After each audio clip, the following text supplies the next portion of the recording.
أعوذ بالله من الشيطان الرجيم بسم الله الرحمن الرحيم ولله على الناس حج البيت من استطاع إليه سبيلا فمن كفر فإن الله غني عن العالمين. ആദരണീയരായ സംഘടനാ നേതാക്കന്മാരെ, ഈ വർഷം ഹജ്ജിന് പോകാൻ വേണ്ടി തയ്യാറെടുത്ത് നിൽക്കുന്ന സഹോദരന്മാരെ, സഹോദരിമാരെ,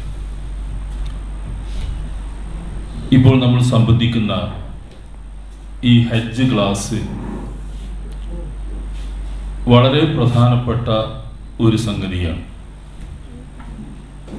നമ്മളെല്ലാവരും ധാരാളം ക്യാമ്പുകളിലും പരിപാടികളിലും പ്രസംഗ സമ്മേളന പരിപാടികളിലൊക്കെ പങ്കെടുക്കുന്നവരാണ്. അതിനൊക്കെ അപേക്ഷിച്ച് ഈ നടക്കുന്ന പരിപാടി വളരെ പ്രധാനപ്പെട്ട ഒരു ക്യാമ്പാണ്, ഒരു പഠന പരിപാടിയാണ്. കാരണം നമ്മുടെ ജീവിതത്തിൽ ചിലപ്പോൾ ഒരിക്കൽ മാത്രം സംഭവിക്കുന്ന ഒന്നാണ് ഹജ്ജ്. ചിലപ്പോൾ ആവർത്തിക്കാൻ കഴിഞ്ഞുകൊള്ളണമെന്നില്ല. നമ്മുടെ ആയുഷ്കാലത്തിൽ വലിയൊരു പ്രാർത്ഥനയായിട്ട് നമ്മൾ കൊണ്ടു നടക്കുന്നൊരു കാര്യവുമാണ് ഹജ്ജ്. ഒരിക്കലെങ്കിലും ഒരു ഹജ്ജും ഉംറയും ഒക്കെ ആയുസ്സിൽ നിർവഹിക്കണമെന്ന് പൊതുവെ മുസ്ലിങ്ങളെല്ലാവരും ആഗ്രഹിക്കുകയും പ്രാർത്ഥിക്കുകയും ചെയ്യുന്നുണ്ട്. അപ്പോൾ അത്തരൊരു കർമ്മത്തിന് വേണ്ടി വളരെ ഒരുങ്ങി താങ്ങി നമ്മൾ പുറപ്പെടുമ്പോൾ അത് കൃത്യമായി പഠിച്ച് മനസ്സിലാക്കി പോവുക എന്നുള്ളത് നമ്മുടെ ഒരു ബാധ്യതയാണ്. ആ ബാധ്യത പൂർത്തീകരണത്തിൻ്റെ ഭാഗമായിക്കൊണ്ടാണ് ഇപ്പോൾ ഈ ക്യാമ്പും പരിപാടിയും ഒക്കെ നടക്കുന്നത്. അപ്പോൾ ഇത് വളരെ പ്രധാനപ്പെട്ട ഒരു സംഗതിയായിട്ട് വേണം കാണാൻ. ഇപ്പോൾ കേരളത്തിൽ നമ്മൾക്കറിയാം, ഈ കഴിഞ്ഞ 2-3 ആഴ്ചകളായിട്ട് ആ നോമ്പിന് ശേഷമുള്ള ദിവസങ്ങളിൽ ഒരുപാട് ഹജ്ജ് ക്യാമ്പുകൾ നടക്കുന്നുണ്ട്. ഇഷ്ടം പോലെ ഇന്നലെയും മിനിഞ്ഞാന്നും നടന്നിട്ടുണ്ടാവും. കഴിഞ്ഞ ദിവസങ്ങളിലൊക്കെ നടന്ന് ഇനിയും അടുത്ത ദിവസങ്ങളിലൊക്കെ ഹജ്ജ് ക്ലാസ്സുകൾ നടക്കാനിരിക്കുന്നുണ്ട്. ഇത് പല സംഘടനകൾ നടത്തുന്നവരുണ്ട്, ഒരേ സംഘടനയിലെ വിവിധ വിഭാഗങ്ങൾ നടത്തുന്നവരുണ്ട്, ഒരു സംഘടനയും ഇല്ലാതെ നടത്തുന്നവരുണ്ട്. പല രീതിയിൽ ഇതൊക്കെ നടക്കുന്നുണ്ട്. ഈ സദസ്സിലിരിക്കുന്ന ആളുകൾ ഏതാണ്ട് എല്ലാ ക്യാമ്പുകളിലൊക്കെ പങ്കെടുക്കുന്നുണ്ട്. അപ്പോൾ ഇതിൽ തന്നെ ഒരു 5-6 ഒക്കെ ക്യാമ്പുകളിലും ക്ലാസ്സുകളിലൊക്കെ പങ്കെടുത്തവരായിരിക്കും എൻ്റെ മുന്നിൽ ഇരിക്കുന്നതെന്നാണ് ഞാൻ ധരിക്കുന്നത്. ഒന്നിനും പങ്കെടുക്കാത്ത ആരും ഇപ്പോൾ ഉണ്ടാവില്ല. അത്രയധികം ക്ലാസ്സുകൾ നടക്കുന്നുണ്ട്. ഈ ക്ലാസ്സുകളൊക്കെ കേൾക്കുമ്പോൾ നമ്മൾ സാധാരണഗതിയിൽ മനസ്സിലാക്കേണ്ടത് നമ്മളെ സംശയങ്ങളൊക്കെ ദൂരീകരിച്ച് കൃത്യമായിട്ട് പഠിച്ചു വന്നുകൊണ്ടേയിരിക്കുന്നു എന്നാണ്. എന്നാലും ഈ ആളുകളോട് ചോദിച്ചാൽ കിട്ടുന്ന ഉത്തരം, ഞാൻ ഒരുപാട് ക്ലാസ്സുകൾ പങ്കെടുത്തു, അവർ പറയുന്ന ഉത്തരം, ഒരു ക്ലാസ് കേട്ട് വേർന്നു കൂടി കേൾക്കുമ്പോൾ വസ്വാസ് ഇങ്ങനെ കൂടി വരികയാണ് ചെയ്യുന്നത്. കാരണം ഒരു ഉസ്താദ് പറഞ്ഞതല്ല മറ്റേ ഉസ്താദ് പറയുന്നത്, ആ ക്ലാസ്സിൽ പറഞ്ഞതല്ല ഈ ക്ലാസ്സിൽ പറയുന്നത്. അപ്പോൾ ഇനി ഈ ക്ലാസ് കഴിഞ്ഞ് വേർന്ന് കേൾക്കുമ്പോൾ കൂടുതൽ പിന്നെയും വസ്വാസ് ഇങ്ങനെ ഉണ്ടായിക്കൊണ്ടേയിരിക്കുന്ന അതൊരു പ്രശ്നം തന്നെയാണ്. സത്യത്തിൽ സാധാരണക്കാരനെ സംബന്ധിച്ച് ഒരു പ്രശ്നമാണ്. അതിന് ഞാനൊരു പരിഹാരം നിർദ്ദേശിക്കാം. രണ്ടാമത്തത് വസ്വാസ് ഉണ്ടാകുന്ന വേറൊരു കാര്യം, ഇപ്പോൾ നമ്മൾ ഏതാണ്ട് ഒരു ഹജ്ജൊക്കെ തീരുമാനമായി അതിൻ്റെ രജിസ്ട്രേഷനൊക്കെ പൂർത്തിയായി ഏതാണ്ട് ഉറപ്പായി കഴിഞ്ഞാൽ നമ്മുടെ കയ്യിൽ കുറേ പുസ്തകങ്ങൾ വരും. നമ്മൾ വാങ്ങുന്നതുണ്ടാകും. നമ്മുടെ മക്കളും മരുമക്കളും വേണ്ടപ്പെട്ടവരുമൊക്കെ ഹജ്ജ് ചെയ്തവരുമൊക്കെ അവരുടെ കയ്യിലുള്ള സ്റ്റോക്കൊക്കെ കൊണ്ടുവന്ന് നമ്മൾ ഏൽപ്പിക്കും വായിക്കാൻ വേണ്ടി പറഞ്ഞിട്ട്. അത് ഈ സ്ത്രീകളൊക്കെ ഏതാണ്ട് വായിച്ചിരിക്കും. നമ്മൾ ആണുങ്ങൾ അങ്ങനെ തന്നെയാണ് വായിക്കൊന്നുമില്ല. നമുക്ക് അങ്ങനെ ഒരു ധൈര്യം ഉണ്ടല്ലോ, അങ്ങനെ പോയി അവിടെ എത്തിയാൽ തന്നെ ഹജ്ജ് ചെയ്യാന്നുള്ളത്. വായിക്കാനുള്ള കുറച്ച് മടിയുണ്ട്, എന്നാൽ കുറച്ചൊക്കെ വായിച്ചിരിക്കും. അതെല്ലാം കൂടി വായിക്കുമ്പോൾ അങ്ങനെ താരതമ്യം തമ്മിൽ വായിച്ചാൽ പലതിനും പല രീതിയിലാണ്. അപ്പോൾ അതിൻ്റെ ഒരു പ്രശ്നം. പിന്നെ ചില പുസ്തകങ്ങളൊക്കെ ഞാൻ കണ്ടിട്ടുണ്ട്, ഈ 300 പേജുകളൊക്കെ ഉള്ള പുസ്തകങ്ങളുടെ ഹജ്ജിനെ കുറിച്ച്. അതൊന്നും വായിച്ച് തീർക്കാനേ കഴിയില്ല. ഇതിൽ പല ആളുകളും നമ്മോട് പറയാറുള്ളത്, ഈ കോളേജിൽ പഠിക്കുന്ന പ്രായം കഴിഞ്ഞു, 10, 50, 60 ഒക്കെ ആയി, ഇത് വായിച്ചാൽ തന്നെ തീരൂല. പിന്നെ അതിനു പുറമെ വായിച്ചാൽ തീരൂല എന്ന് മാത്രമല്ല, ചില പുസ്തകങ്ങളിലൊക്കെ കാണുന്ന പ്രാർത്ഥനകൾ ഞാൻ കണ്ടിട്ടുണ്ട്. ഒരു 1.5 പേജ് 2 പേജൊക്കെ ഉണ്ടാവും അറബി. അതിൻ്റെ തൊട്ടടുത്ത് അതിൻ്റെ പരിഭാഷ ഉണ്ടാവും, പിന്നെ അടുത്ത പേജിലുണ്ടാവും അത്രേ. എന്നിട്ട് എഴുതിയിട്ടുണ്ടാവും ഇതിൽ ഈ പ്രാർത്ഥന ഇന്ന സ്ഥലത്ത് നല്ലതാണ്, ഈ പ്രാർത്ഥന ഇന്ന സ്ഥലത്ത് നല്ലതാണ്. അങ്ങനെ കുറേ എഴുതി പിടിപ്പിച്ച് ഇതൊക്കെ കൂടി വായിക്കാൻ തന്നെ കഴിയുന്നില്ല. ഇനി അത് കയ്യിൽ തന്നാൽ പോലും വായിച്ച് പ്രാർത്ഥിക്കാൻ കഴിയില്ല. അറബി മനസ്സിലാവില്ല, മലയാളം മനസ്സിലാവില്ല. പിന്നെ ഈ തിരക്കിൻ്റെ ഇടയിൽ ഒരു 25 ലക്ഷത്തോളം ആളുകളുണ്ടാവും ഹജ്ജിന് ചുരുങ്ങിയത്. ഇതെല്ലാം കൂടി എന്ത് ചെയ്യാനാന്ന് വിചാരിച്ച് അതിൻ്റെ ടെൻഷൻ വേറി. ഇങ്ങനെ ഈ ഹജ്ജ് ക്യാമ്പുകളും ക്ലാസ്, ഇപ്പോൾ ചില ഹജ്ജ് ക്യാമ്പ് ഞങ്ങൾ മലപ്പുറം ജില്ലയിൽ കാണാം, കഅബയുടെയൊക്കെ മോഡൽ ഉണ്ടാക്കി തവാഫും സഴിയൊക്കെ ഏതാണ്ട് അവിടെ തന്നെ ചെയ്യിച്ച് ഇങ്ങനെ ഒരു 2 ദിവസം 3 ദിവസമൊക്കെ താമസിച്ച് ക്യാമ്പ് നടത്തുന്നവരുണ്ട്. അപ്പോൾ ഞാൻ ഇങ്ങനെ ആലോചിക്കാറുള്ളത്, അങ്ങനെ ഒരു ക്യാമ്പിൽ പങ്കെടുത്ത് കഴിഞ്ഞാൽ ഇനി ഹജ്ജിന് പോയിട്ടില്ലെങ്കിലും തിരക്കിടില്ല, കാരണം തവാഫും സഴിയൊക്കെ ഇവിടെ തന്നെ നടത്തിയല്ലോ. ഇനി ഇങ്ങനെ ആ ആശ്വാസത്തിലിരിക്കുന്ന ചില ആളുകളുണ്ട്, ഇനിയിപ്പോൾ ഹജ്ജ് ഇവിടെ തന്നെ കഴിഞ്ഞല്ലോ എന്നുള്ളവർക്ക്. ഇങ്ങനെയൊക്കെയുള്ള കുറേ പ്രശ്നങ്ങളാണ് ഇതിൻ്റെ മുന്നിലുണ്ട്. ഞാൻ പറയുന്ന എന്താ പറയുക, ഈ ക്യാമ്പ്, ഈ ക്ലാസ് ഇങ്ങനെ ഒന്നും ഉദ്ദേശിച്ചുള്ളതല്ല. നിങ്ങൾക്ക് വസ്വാസ് കൂട്ടാനും പിന്നെ കുറേ പ്രശ്നങ്ങൾ ഉണ്ടാക്കാനും വേണ്ടിയല്ല. ഇതൊക്കെ എങ്ങനെയെങ്കിലും പരമാവധി ഇല്ലാതാക്കാൻ കഴിയുമോ നോക്കാനാണ്. ഇതിലൊന്ന് ആദ്യം തന്നെ നിങ്ങളോട് പറയാനുള്ളത്, ഈ വിഷയത്തിലെ അങ്ങനെ പറഞ്ഞു ഇങ്ങനെ പറയുന്നു എന്നതൊക്കെ തീരാനുള്ള ഏറ്റവും നല്ല മാർഗം എന്താ പറയുക? അതിലൊരു മാർഗം, നിങ്ങൾ ഏത് ഉസ്താദിനോട് ചോദിച്ചാലും, ഏത് മൗലവിയോടോ മുസ്ലിയാരോടോ പണ്ഡിതനോടോ ചോദിച്ചാലും ആദ്യം ചോദിക്കേണ്ടത്, ആ ചോദ്യത്തിനൊരു ശാസ്ത്രം ഉണ്ട്, അത് നിങ്ങൾ സ്വീകരിച്ചാൽ പ്രശ്നം തീരും. ചോദിക്കേണ്ടത്, താങ്കൾ ഈ പറയുന്ന കാര്യം ഇങ്ങനെ ചെയ്യണം നല്ലതാണെന്ന് പറയുന്ന കാര്യം അള്ളാഹുവിൻ്റെ ഖുർആനിലുണ്ടോ എന്ന് ചോദിക്കുക. ആ ചോദ്യം നമുക്ക് ധൈര്യമായിട്ട് ചോദിക്കാമല്ലോ. അള്ളാഹുവിൻ്റെ ഖുർആനിൽ ഈ പറഞ്ഞ കാര്യം ഉണ്ടോ? ഉണ്ട് എന്ന് അദ്ദേഹം പറയുകയാണെങ്കിൽ ഓക്കെ, കഴിഞ്ഞു. അതിൻ്റെ ഉത്തരവാദിത്തം അയക്കാണ്, ഉണ്ടോ ഇല്ല എന്നൊക്കെ ഉള്ളത് നമുക്ക് അത്രയല്ലേ പരിശോധിക്കാം. ഉണ്ട് എന്ന് പറഞ്ഞാൽ ഓക്കെ, നമുക്കത് ചെയ്യാം. രണ്ടാമത് ചോദിക്കേണ്ടത്, അള്ളാഹുവിൻ്റെ റസൂൽ ഒരു ഹജ്ജ് ചെയ്തിട്ടുണ്ട്. ഏറ്റവും അവസാനം അള്ളാഹുവിൻ്റെ റസൂൽ ഹജ്ജ് ചെയ്ത്, ഏറ്റവും അവസാനം ഹജ്ജ് കഴിഞ്ഞ് ഏതാണ്ട് ഒരു 3 മാസത്തിൽ താഴെ റസൂൽ ജീവിച്ചിട്ടുള്ളൂ. അപ്പോഴേക്ക് റസൂൽ വഫാത്തായിപ്പോയി. ആ ഹജ്ജിൻ്റെ ഇടയിൽ മദീനയിൽ നിന്നാണ് അള്ളാഹുവിൻ്റെ റസൂൽ ഹജ്ജിന് വന്നത്. ദുൽ ഖലീഫ എന്ന് പറയുന്ന മീഖാത്തിൽ ഇഹ്റാം പ്രവേശിച്ച് ഇങ്ങനെ മക്കയിലേക്ക് ഹജ്ജ് ചെയ്യാൻ വരുന്നു. മദീനയിൽ ഹജ്ജിൻ്റെ ഒന്നുമില്ല, മദീനയിൽ മക്കയിലേക്കാണ് റസൂൽ ഹജ്ജ് ചെയ്യാൻ വന്നത്. ആ ഹജ്ജ് അവിടെ നിന്ന് തുടങ്ങി പിന്നീട് തീരുന്നതിൻ്റെ ഇടയ്ക്ക് മിനയിലൊക്കെ തങ്ങിയ സമയത്ത് അള്ളാഹുവിൻ്റെ റസൂൽ ആവർത്തിച്ച് പറഞ്ഞൊരു വാക്യമുണ്ട്, ഖുദു അന്നി മനാസിക്കക്കും ലഅന്നി ലാ അൽഖാകും ബഅദ ആമി ഹാദാ. റസൂൽ ആവർത്തിച്ചൊരു വാക്കാണ്, ജനങ്ങളെ നിങ്ങളുടെ ഹജ്ജിൻ്റെ കർമ്മങ്ങൾ എന്നെ കണ്ട് പഠിക്കുക, എന്നിൽ നിന്നാണ് നിങ്ങൾ പഠിക്കേണ്ടത്. അഥവാ ഞാൻ ചെയ്യുന്നത് എങ്ങനെയാണോ അങ്ങനെയാണ് നിങ്ങൾ ഹജ്ജ് ചെയ്യേണ്ടത്. ലഅന്നി ലാ അൽഖാകും ബഅദ ആമി ഹാദാ, ഒരു പക്ഷേ അടുത്ത വർഷം ഇവിടെ വെച്ച് നിങ്ങളോടൊപ്പം ഞാൻ ഉണ്ടായിക്കൊള്ളുമെന്നില്ല. അടുത്ത വർഷം ഹജ്ജ് ചെയ്ത് കാണിക്കാൻ ഞാൻ ഉണ്ടായിക്കൊള്ളുമെന്നില്ല. പക്ഷെ അങ്ങനെ തന്നെ സംഭവിച്ചു. അതുകൊണ്ട് ഞാൻ ഈ ചെയ്യുന്നത് പോലെ ആണ് ഹജ്ജ് ചെയ്യേണ്ടതെന്ന് പറഞ്ഞു.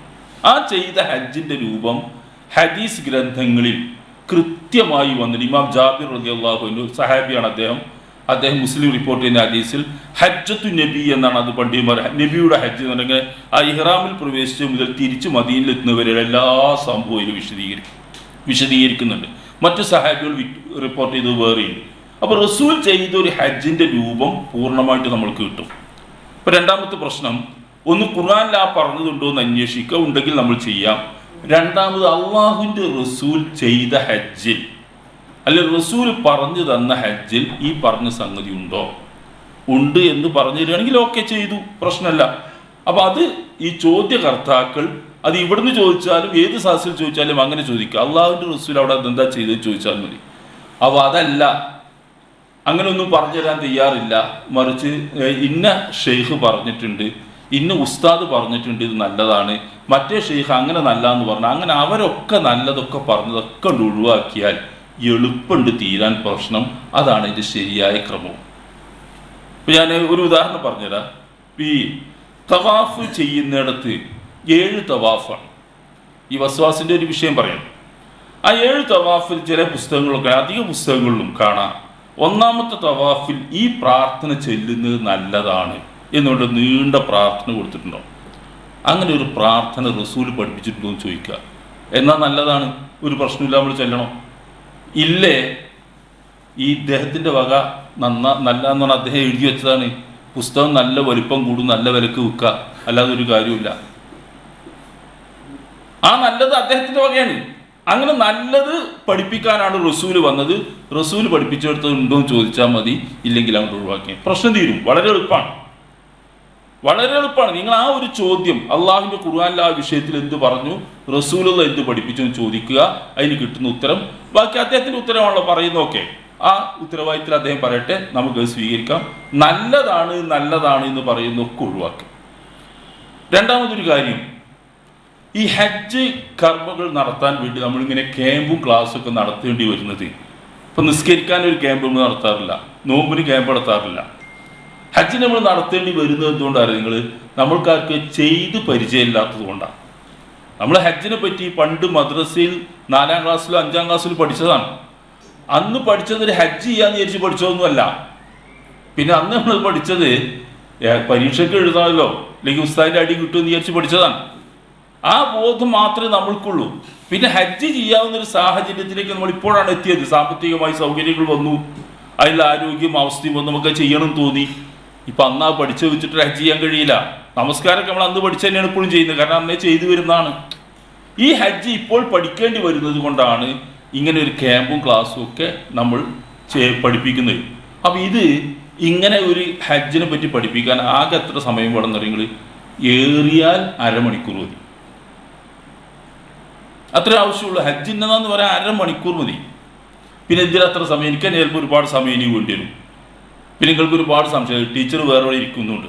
ചില ക്യാമ്പൊക്കെ 2 ഉച്ചക്ക് മുമ്പും പിമ്പും നടത്തും, 4-5 മണി വരെ നടത്തും, എന്നാലും ബാക്കി. അപ്പോൾ എന്താ പ്രശ്നം എന്നറിയാം? നിങ്ങൾ ഇന്ന കാര്യങ്ങളൊന്നും ഹജ്ജല്ല, അത് ഹജ്ജല്ല, ഇത് ഹജ്ജല്ല, ഇത് ചെയ്യേണ്ടതില്ല എന്ന് പറയാനാണ് നമ്മുടെ ക്ലാസ്സിൻ്റെ ഒട്ടുമിക്ക സമയം ഉപയോഗിക്കേണ്ടി വരും. ഇപ്പോൾ ഞാൻ എന്താ ഹജ്ജിനെ പറ്റി പറഞ്ഞു? ഒന്നും പറഞ്ഞില്ലല്ലോ.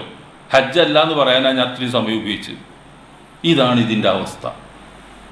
ഇതൊന്നും ഹജ്ജല്ല, അത് ചെയ്യേണ്ടതില്ല, ഇത് ചെയ്യേണ്ടതില്ല എന്ന് പറയാനാണ് ഞാൻ ഇത്രയും സമയം ഉപയോഗിച്ചത്. അത്രയധികം ആവശ്യമില്ലാത്തത് നമ്മൾ പഠിപ്പിക്കപ്പെടുന്നു, നമ്മളുടെ മേൽ ഭാരമായി ചുമത്തപ്പെടുന്നു. വളരെ സിമ്പിളായിട്ട് അരമണിക്കൂറോട് പറഞ്ഞു തീർക്കാവുന്നൊരു സംഗതി. അതിനാണ് നമ്മൾ ഈ വസ്വാസുകളൊക്കെ ഉണ്ടാക്കിയ പ്രശ്നമെന്ന്. ഇതിലാകെ ഏറ്റവും അധികം പ്രശ്നം വരുന്നൊരു സംഗതി, ഈ ഹജ്ജ് പുസ്തകവും ക്ലാസ്സും കേട്ടുന്ന ഒരാൾക്കുണ്ടാകുന്ന പ്രശ്നം എന്താ? നിങ്ങൾ ഒരുപാട് ദിക്റും ദുആകളൊക്കെ ചെല്ലണം. അതൊന്നും ചെല്ലാൻ കഴിയില്ല. കാരണം ചെല്ലാൻ കഴിയില്ല, ഉറപ്പ് തന്നെയാണ്. ഇതൊക്കെ കൂടി ചെല്ലാൻ കഴിയും. എനിക്കറിയില്ല പറഞ്ഞ പുസ്തകത്തിലൊന്നും ചെല്ലാൻ എനിക്ക് കഴിയില്ല. നമ്മളെക്കാൾ പ്രായം കുറഞ്ഞ കുട്ടികളൊക്കെ പഠിച്ചാലും കൂടി അവർക്ക് ചെല്ലാൻ കഴിയില്ല, പോകുമ്പോൾ മറന്നു പോകും. അപ്പോൾ പിന്നെ എന്താ പരിഹാരം? എനിക്ക് പറയാനുള്ളത് എന്താ? നിങ്ങൾ ഏറ്റവും കുറച്ച് ദിക്റും ദുആകളും ഉള്ള ഇബാദത്ത് ഹജ്ജാണ്. ഏറ്റവും കുറച്ച്. ആ ദിക്റുകളും ദുആകളും ഒന്നും പുതുതായിട്ട് നമ്മൾക്ക് പഠിക്കേണ്ടതില്ല. നമ്മൾക്ക് ഇപ്പോൾ നമ്മളുടെ നാട്ടിലെ ഏത് വിഭാഗത്തിൽപ്പെട്ടവനാണെങ്കിലും ശരി, ഒരാൾക്ക് അറിയാവുന്ന ദിക്റും ദുആയും മാത്രമേ ഹജ്ജിലുള്ളൂ. അത് ഞാൻ നിങ്ങളെങ്ങനെ സമാധാനിപ്പിക്കാനും ഒന്നിങ്ങനെ ആശ്വസിപ്പിക്കാനും വേണ്ടി പറയും. ഞാനിങ്ങനെ പറയാം എത്ര ദിക്റും ദുആ ഉണ്ടെന്ന്. നിങ്ങളുണ്ടോ? നിങ്ങൾക്ക് പരിശോധിക്കാം. നിങ്ങൾക്ക് അറിയാം, കുറേ വായിച്ചും തൊട്ട് ചെയ്തല്ലോ. അതിൻ്റെ അപ്പുറം നിങ്ങൾ പറഞ്ഞോ, നമുക്ക് പരിശോധിക്കാം. ഏറ്റവും കുറച്ച് ഇപ്പോൾ നമസ്കരിക്കണമെങ്കിൽ ഈ തക്ബീറത്തുൽ ഇഹ്റാം ചൊല്ലി സലാം വീട്ടുന്നത് വരെ വജ്ജഹ്തു, ഫാത്തിഹ, സൂറത്ത്, ഇഅ്തിദാൽ, സുജൂദ്, ഇങ്ങനെ എല്ലാ രംഗങ്ങളിലും ഒരു അത്തഹിയ്യാത്തൊക്കെ കുറേ നീളത്തിൽ തന്നെ ഉണ്ട്. ചിലപ്പോൾ അതൊക്കെ ചെല്ലിച്ചാൽ മുഴുവൻ ചെല്ലാൻ കഴിയാത്ത ഇപ്പോഴും ഉണ്ടാവും. പണ്ട് മദ്രസയിൽ പഠിച്ച തെറ്റൊക്കെ ഇപ്പോഴും ചെല്ലുന്നുണ്ടാവും. ഇതാണ് നമ്മളെ സംസ്കാരത്തിൻ്റെ കഥ. അതൊക്കെ ചൊല്ലി പഠിക്കണം. അതൊന്നും വേണ്ട. വളരെ സ്വാഭാവികമായിട്ട് നമുക്ക് അറിയുന്ന ദിക്റും ദുആയും മാത്രമേ ഉള്ളൂ. ഞാൻ പറയാം, നിങ്ങളില്ലാത്തത് ഞാൻ വിട്ടുപോയിട്ടുണ്ടെങ്കിൽ നിങ്ങൾക്ക് എന്നെ ഓർമ്മിപ്പിച്ചാൽ നമുക്കുണ്ടോ ഇല്ലെന്ന് പരിശോധിപ്പിക്കാം. ഒന്ന്, ഹജ്ജിൽ വരുന്ന ഒരു ദുആ, റബ്ബനാ ആതിനാ ഫിദ്ദുനിയാ ഹസന വഫിൽ ആഖിറതി ഹസനതൻ വഖിനാ അദാബന്നാർ. ഇതറിയാത്തൊരു കുട്ടിയും നമ്മുടെ ഈ സദസ്സിലുണ്ട്. മുസ്ലിങ്ങളുടെ ഇടയിൽ ഉണ്ടാവില്ല, നമ്മുടെ നാട്ടിൽ നിന്നുണ്ടാവില്ല, വേറെ നാട്ടിൽ നിന്ന് വരുന്നവരുണ്ടാവും. അവിടെ ചെല്ലുമ്പോൾ കാണാൻ നിങ്ങൾക്ക്. ഇവിടെ ഉണ്ടാവില്ല. അറിയാം. ഇതാണ് ചെല്ലേണ്ടത്. ഇത് തവാഫിൻ്റെ ഇടയിൽ ചെല്ലേണ്ടതാണ്. ഇത്രേ ഉള്ളൂ. അവിടെ ആകെ റസൂൽ പഠിപ്പിച്ചൊരു ദുആ ഉള്ളത് അതാണ്. അത് നമുക്കൊക്കെ അറിയാം. കഴിഞ്ഞു. ഇനി അടുത്ത ഏതാ നിങ്ങൾ സഫ മർവ മലകളിൽ കുന്നുകളിൽ കയറുമ്പോൾ സഫയിൽ ഇങ്ങനെ കയറി പോകും വേണമെങ്കിൽ അറിയുമെങ്കിൽ മാത്രം ഇന്ന സഫാ വൽ മർവത മിൻ ഷാഇരില്ല അത്രയും ചെല്ലുക. അറിഞ്ഞില്ലെങ്കിൽ ഒരു ചൊല്ലിയില്ലെങ്കിൽ ഒരു പ്രശ്നവുമില്ല, ഹജ്ജിന് ഉംറ ഒന്നും ബാധിക്കില്ല. അറിയുമെങ്കിൽ ചെല്ലുക. ഇനി മുഴുവൻ ആയത്തും അറിയുന്നവർക്ക് മുഴുവൻ ചെല്ലാം, അല്ലെങ്കിൽ അത്ര ഇല്ല. പിന്നെ ചെല്ലേണ്ടത് സഫയിൽ കയറിയിട്ട് ഖിബിലയിലേക്ക് തിരിഞ്ഞ് ലാ ഇലാഹ ഇല്ലല്ലാഹു വഹ്ദഹു ലാ ശരീക ലഹു ലഹുൽ മുൽക്കു വലഹുൽ ഹംദു യുഹീ വയുമീത് വഹുവ അലാ കുല്ലി ഷൈഇൻ ഖദീർ. ഇതറിയാത്ത ആരുമില്ലല്ലോ. അതിന്റെ ബാക്കി ലാ ഇലാഹ ഇല്ലല്ലാഹ് അൻജസ വഅദ വനസറ അബ്ദ വഹസമൽ അഹ്സാബ വഹദ. അത് ചിലപ്പോൾ പുതിയ വാക്കായിരിക്കാം. 3 പദങ്ങൾ അതേ ഒന്ന് പഠിക്കേണ്ടതുള്ളൂ. അത് നമുക്ക് എഴുതി കയ്യിൽ പിടിക്കാം, അല്ലെങ്കിൽ നമ്മുടെ കയ്യിലുള്ള പുസ്തകങ്ങളുണ്ടാവും, അല്ലെങ്കിൽ അത് നമുക്കൊന്ന് പഠിക്കാവുന്നതേ ഉള്ളൂ. ഒന്ന് ശ്രമിച്ചാൽ പഠിക്കാം. ഇതാണ് അത് 3 പ്രാവശ്യം ചിലർതാണ് അവിടെ. മറുപടിയിലും അത് തന്നെ കഴിഞ്ഞു. ഇനി ഒരു ദിക്റും കൂടി ഉണ്ട്. അതായത് നിങ്ങൾ അറഫയിൽ വെച്ച് ലാ ഇലാഹ ഇല്ലല്ലാഹ് വഹ്ദഹു ലാ ശരീക ലഹു ലഹുൽ മുൽക്കു വലഹുൽ ഹംദു യുഹീ വയുമീത് വഹുവ അലാ കുല്ലി ഷൈഇൻ ഖദീർ കഴിഞ്ഞു. ലബ്ബൈക് അല്ലാഹുമ്മ ലബ്ബൈക് ഉണ്ടായി ഞാൻ പറഞ്ഞിട്ടില്ല, നമുക്കറിയാലോ. പിന്നെ ജംറയിൽ എറിയുമ്പോൾ അല്ലാഹു അക്ബർ. ഇനി അല്ലാത്ത സമയത്തൊക്കെ പിന്നെ എന്താ, പിന്നെ നമ്മൾക്ക് ഇഷ്ടമുള്ളത് ആവശ്യമുള്ളത് നമ്മളുടെ മലയാളത്തിൽ നമ്മളുടെ പടച്ചവനോട് നമ്മൾക്ക് അങ്ങോട്ട് പറഞ്ഞാൽ മതി, മനസ്സിൽ തട്ടി പറഞ്ഞാൽ മതി. ഇതാണ് ഹജ്ജിലെ ദിക്റും ദുആ എന്ന് പറഞ്ഞത്. ഇനി നിങ്ങൾക്ക് സംശയം, അപ്പോൾ അത് പറഞ്ഞില്ലല്ലോ നിങ്ങൾ ഏത്, അപ്പം ഒന്നുകൂടി പറഞ്ഞാൽ നമുക്കുണ്ടാവും. പക്ഷേ ഏതെങ്കിലും ഒന്നും അങ്ങനെ വിട്ടത് സ്ത്രീകൾക്ക് ഓർമ്മ ഉണ്ടാവും. ഏതാ വിട്ടത്? ആർക്കെങ്കിലും ഓർമ്മ ഉണ്ടാവും? ഞാൻ ഇന്നത് പറഞ്ഞില്ലല്ലോ, ഇന്ന ദിക്റും ദുആയും പറയാതെ പോയത് എന്തേന്ന്? ഏതാണ്? നിയ്യത്ത് ദിക്റ് ദുആയിൽ പെടൂല, ഞാൻ പറയാം. ലബ്ബൈക അല്ലാഹുമ്മ ഹജ്ജൻ ലബ്ബൈക അല്ലാഹുമ്മ ഉംറത്തൻ, അത് കഴിഞ്ഞു. അതത്രേ ഉള്ളൂ. പിന്നെ വേറെന്താ വിട്ടത് ഞാൻ? എങ്ങനെ?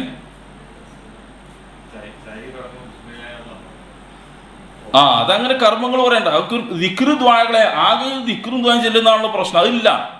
സയ്യിദ് ബിസ്മില്ലാഹി അല്ലാഹു അക്ബർ അല്ലാഹു, അതൊക്കെ പിന്നെ പറയേണ്ടതില്ലല്ലോ. ഒക്കെ വിശദീകരിക്കും പറയും. ഏതെങ്കിലും പ്രാർത്ഥന ദുആ ഞാൻ വിട്ടോ? ഏതെങ്കിലും ദിക്റ് ചെല്ലേണ്ടത് വിട്ടോ? ഒന്നും വിട്ടിട്ടില്ല, എല്ലാം പറഞ്ഞു. ഇതല്ലാത്ത സമയത്ത് പിന്നെ എന്താണ്, നമ്മൾക്ക് ആവശ്യമുള്ളതൊക്കെ പ്രാർത്ഥിക്കാം. ഇത്രയേ ഉള്ളൂ ഹജ്ജിന്റെ ദിക്റ്. അപ്പൊ അതിന്റെ പേരിൽ ഒരു ടെൻഷൻ വേണ്ട. കഴിഞ്ഞല്ലോ. ഇനി അടുത്തത് രണ്ടാമത്തെ കാര്യം, ഹജ്ജ് ഉംറയും ചെയ്യുന്ന ആളുകൾക്ക് രണ്ടാമത്തെ ദിക്റും ദുആയും കഴിഞ്ഞു. ഇനി ചെയ്യുന്ന കർമ്മങ്ങളാണ് രണ്ടാമത്തെ ഒരു ഭാഗം.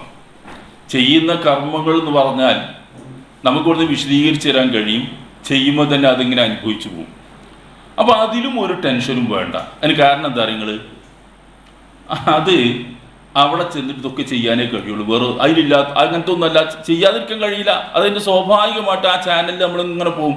സൗദി അറേബ്യയിൽ അതിൻ്റെ ഇസ്ലാമിക് അതിൻ്റെ ആൾക്കാരൊക്കെ അതിനു വേണ്ടി വളരെ കൃത്യമായൊരു ചാനൽ ഇങ്ങനെ ഉണ്ടാക്കി ആ ചാനലിൽ കൂടെ പോയി ചെയ്ത് ഇങ്ങനെ മടങ്ങി നമ്മൾ ഇവിടെ കണ്ണൂർ എയർപോർട്ടിലാണ് ഇവിടെ വന്നുകൊണ്ട് ഇറങ്ങും.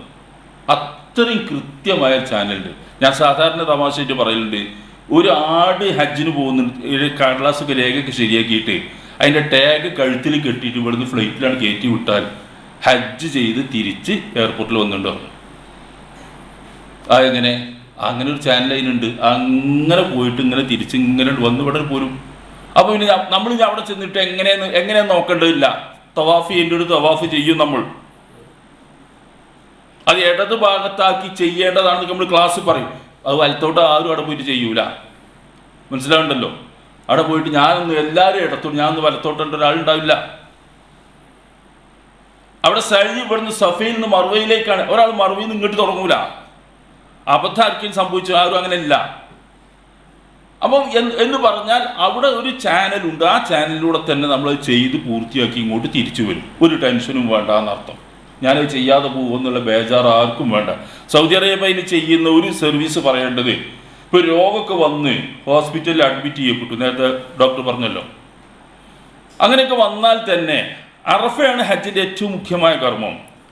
അവരൊരു ആംബുലൻസിൽ കൊണ്ടുവന്ന് നമ്മൾ അറഫയിൽ നിർത്തും. അവർ ഹജ്ജിന് വേണ്ടി നമ്മൾ ഹോസ്പിറ്റലൈസ് ചെയ്യപ്പെട്ടിട്ടുണ്ടെങ്കിൽ അവിടുന്ന് കൊണ്ടുവരും, എന്നിട്ട് നമ്മളത് നിർത്തിയിട്ട് അവർ കൊണ്ടുപോകും. അത്ര വരെ ആ ചാനൽ ക്ലിയർ ആണെന്ന് അർത്ഥം. നമ്മളൊക്കെ രോഗി അവിടെ ഹോസ്പിറ്റലിൽ കിടക്കേണ്ടി വന്നു, ICU കിടക്കേണ്ടി വന്നു. ആ ICU അവർ ആംബുലൻസൊക്കെ മാറ്റിയിട്ട് നമ്മൾ കൊണ്ടുവന്ന് തിരിച്ചു കൊണ്ടുപോകും. നമുക്ക് പ്രാർത്ഥിക്കാനുള്ള അവസരമൊക്കെ തരും. അപ്പോൾ നമ്മൾ പറയുന്നത് ഒരാൾ പോയിട്ട് ഹജ്ജ് ചെയ്യാതെ വരില്ല. ഒരു സംശയം തീർക്കാൻ വേണ്ടി പറയട്ടെ, ഇപ്പോൾ കുറേ വർഷമല്ലോ, വർഷങ്ങൾ ഇബ്രാഹിം നബിൻ്റെ കാലം മുതൽ മുഹമ്മദ് നബിൻ്റെ കാലഘട്ടം മുതൽ ഹജ്ജ് ഉണ്ടല്ലോ. ഇപ്പോൾ അവിടെ നമ്മൾ കേരളത്തിൽ നിന്ന് പോകുന്നുണ്ട്, പണ്ടൊക്കെ പോയിരുന്നു, ഇപ്പോഴും പോകുന്നുണ്ട്. ഏതെങ്കിലും ഒരാൾ കഴിഞ്ഞെല്ലാം പോയിട്ട് അവിടെ മറന്നുവെച്ച് പോയിട്ടുണ്ട് ആരെങ്കിലും? ഇല്ല. ഏത് പ്രായത്തിലുള്ളവരും കാണാൻ ഹജ്ജ് ചെയ്ത് തിരിച്ചും കൊണ്ട് വരുന്നത്. മരിക്കുന്നൊക്കെ പിന്നെ അള്ളാഹിൻ്റെ വിധി അർത്ഥം നടക്കും, അതൊക്കെ അതിൻ്റെ തീരുമാനമാണ്, അത് നമുക്കൊന്നും ഇടപെടാനില്ല. ബാക്കി അങ്ങനെ ചെയ്തിട്ട് പോരും. അപ്പോൾ രണ്ട് കാര്യം: ഒന്ന്, ഈ ദിക്റ് ദുആകളുടെ ടെൻഷൻ നമ്മൾക്ക് വേണ്ട, അത് പറഞ്ഞു തീർന്നു, എളുപ്പമുള്ള സംഗതിയാണ്. രണ്ടാമത്, ചെയ്യുന്ന കർമ്മങ്ങളുടെ കാര്യത്തിൽ ഒരു ടെൻഷനും വേണ്ട, നമ്മൾ സ്വാഭാവികമായിട്ട് ചെയ്തു പോരും. ഇത്രേ ഉള്ളൂ ഹജ്ജിൻ്റെ കാര്യം. ഇനി ഞാൻ എളുപ്പത്തിൽ ഇങ്ങനെ പറഞ്ഞു, അധികം വിശദീകരിക്കുന്ന സമയമല്ല. ഇനി നമുക്ക് ഹജ്ജിന് പോവുകയാണ്. ഹജ്ജിന് പോകുമ്പോൾ ഞാൻ കാലിക്കറ്റ് എയർപോർട്ടിൽ നിന്ന് പോകുന്നുണ്ട്, ഇവിടുന്ന് പോകുന്നുണ്ടല്ലേ, കണ്ണൂർ എയർപോർട്ടിൽ നിന്ന് പോകുന്നുണ്ടാവും. ഇവരൊക്കെ നമ്മൾ ഹജ്ജിന് പോകും.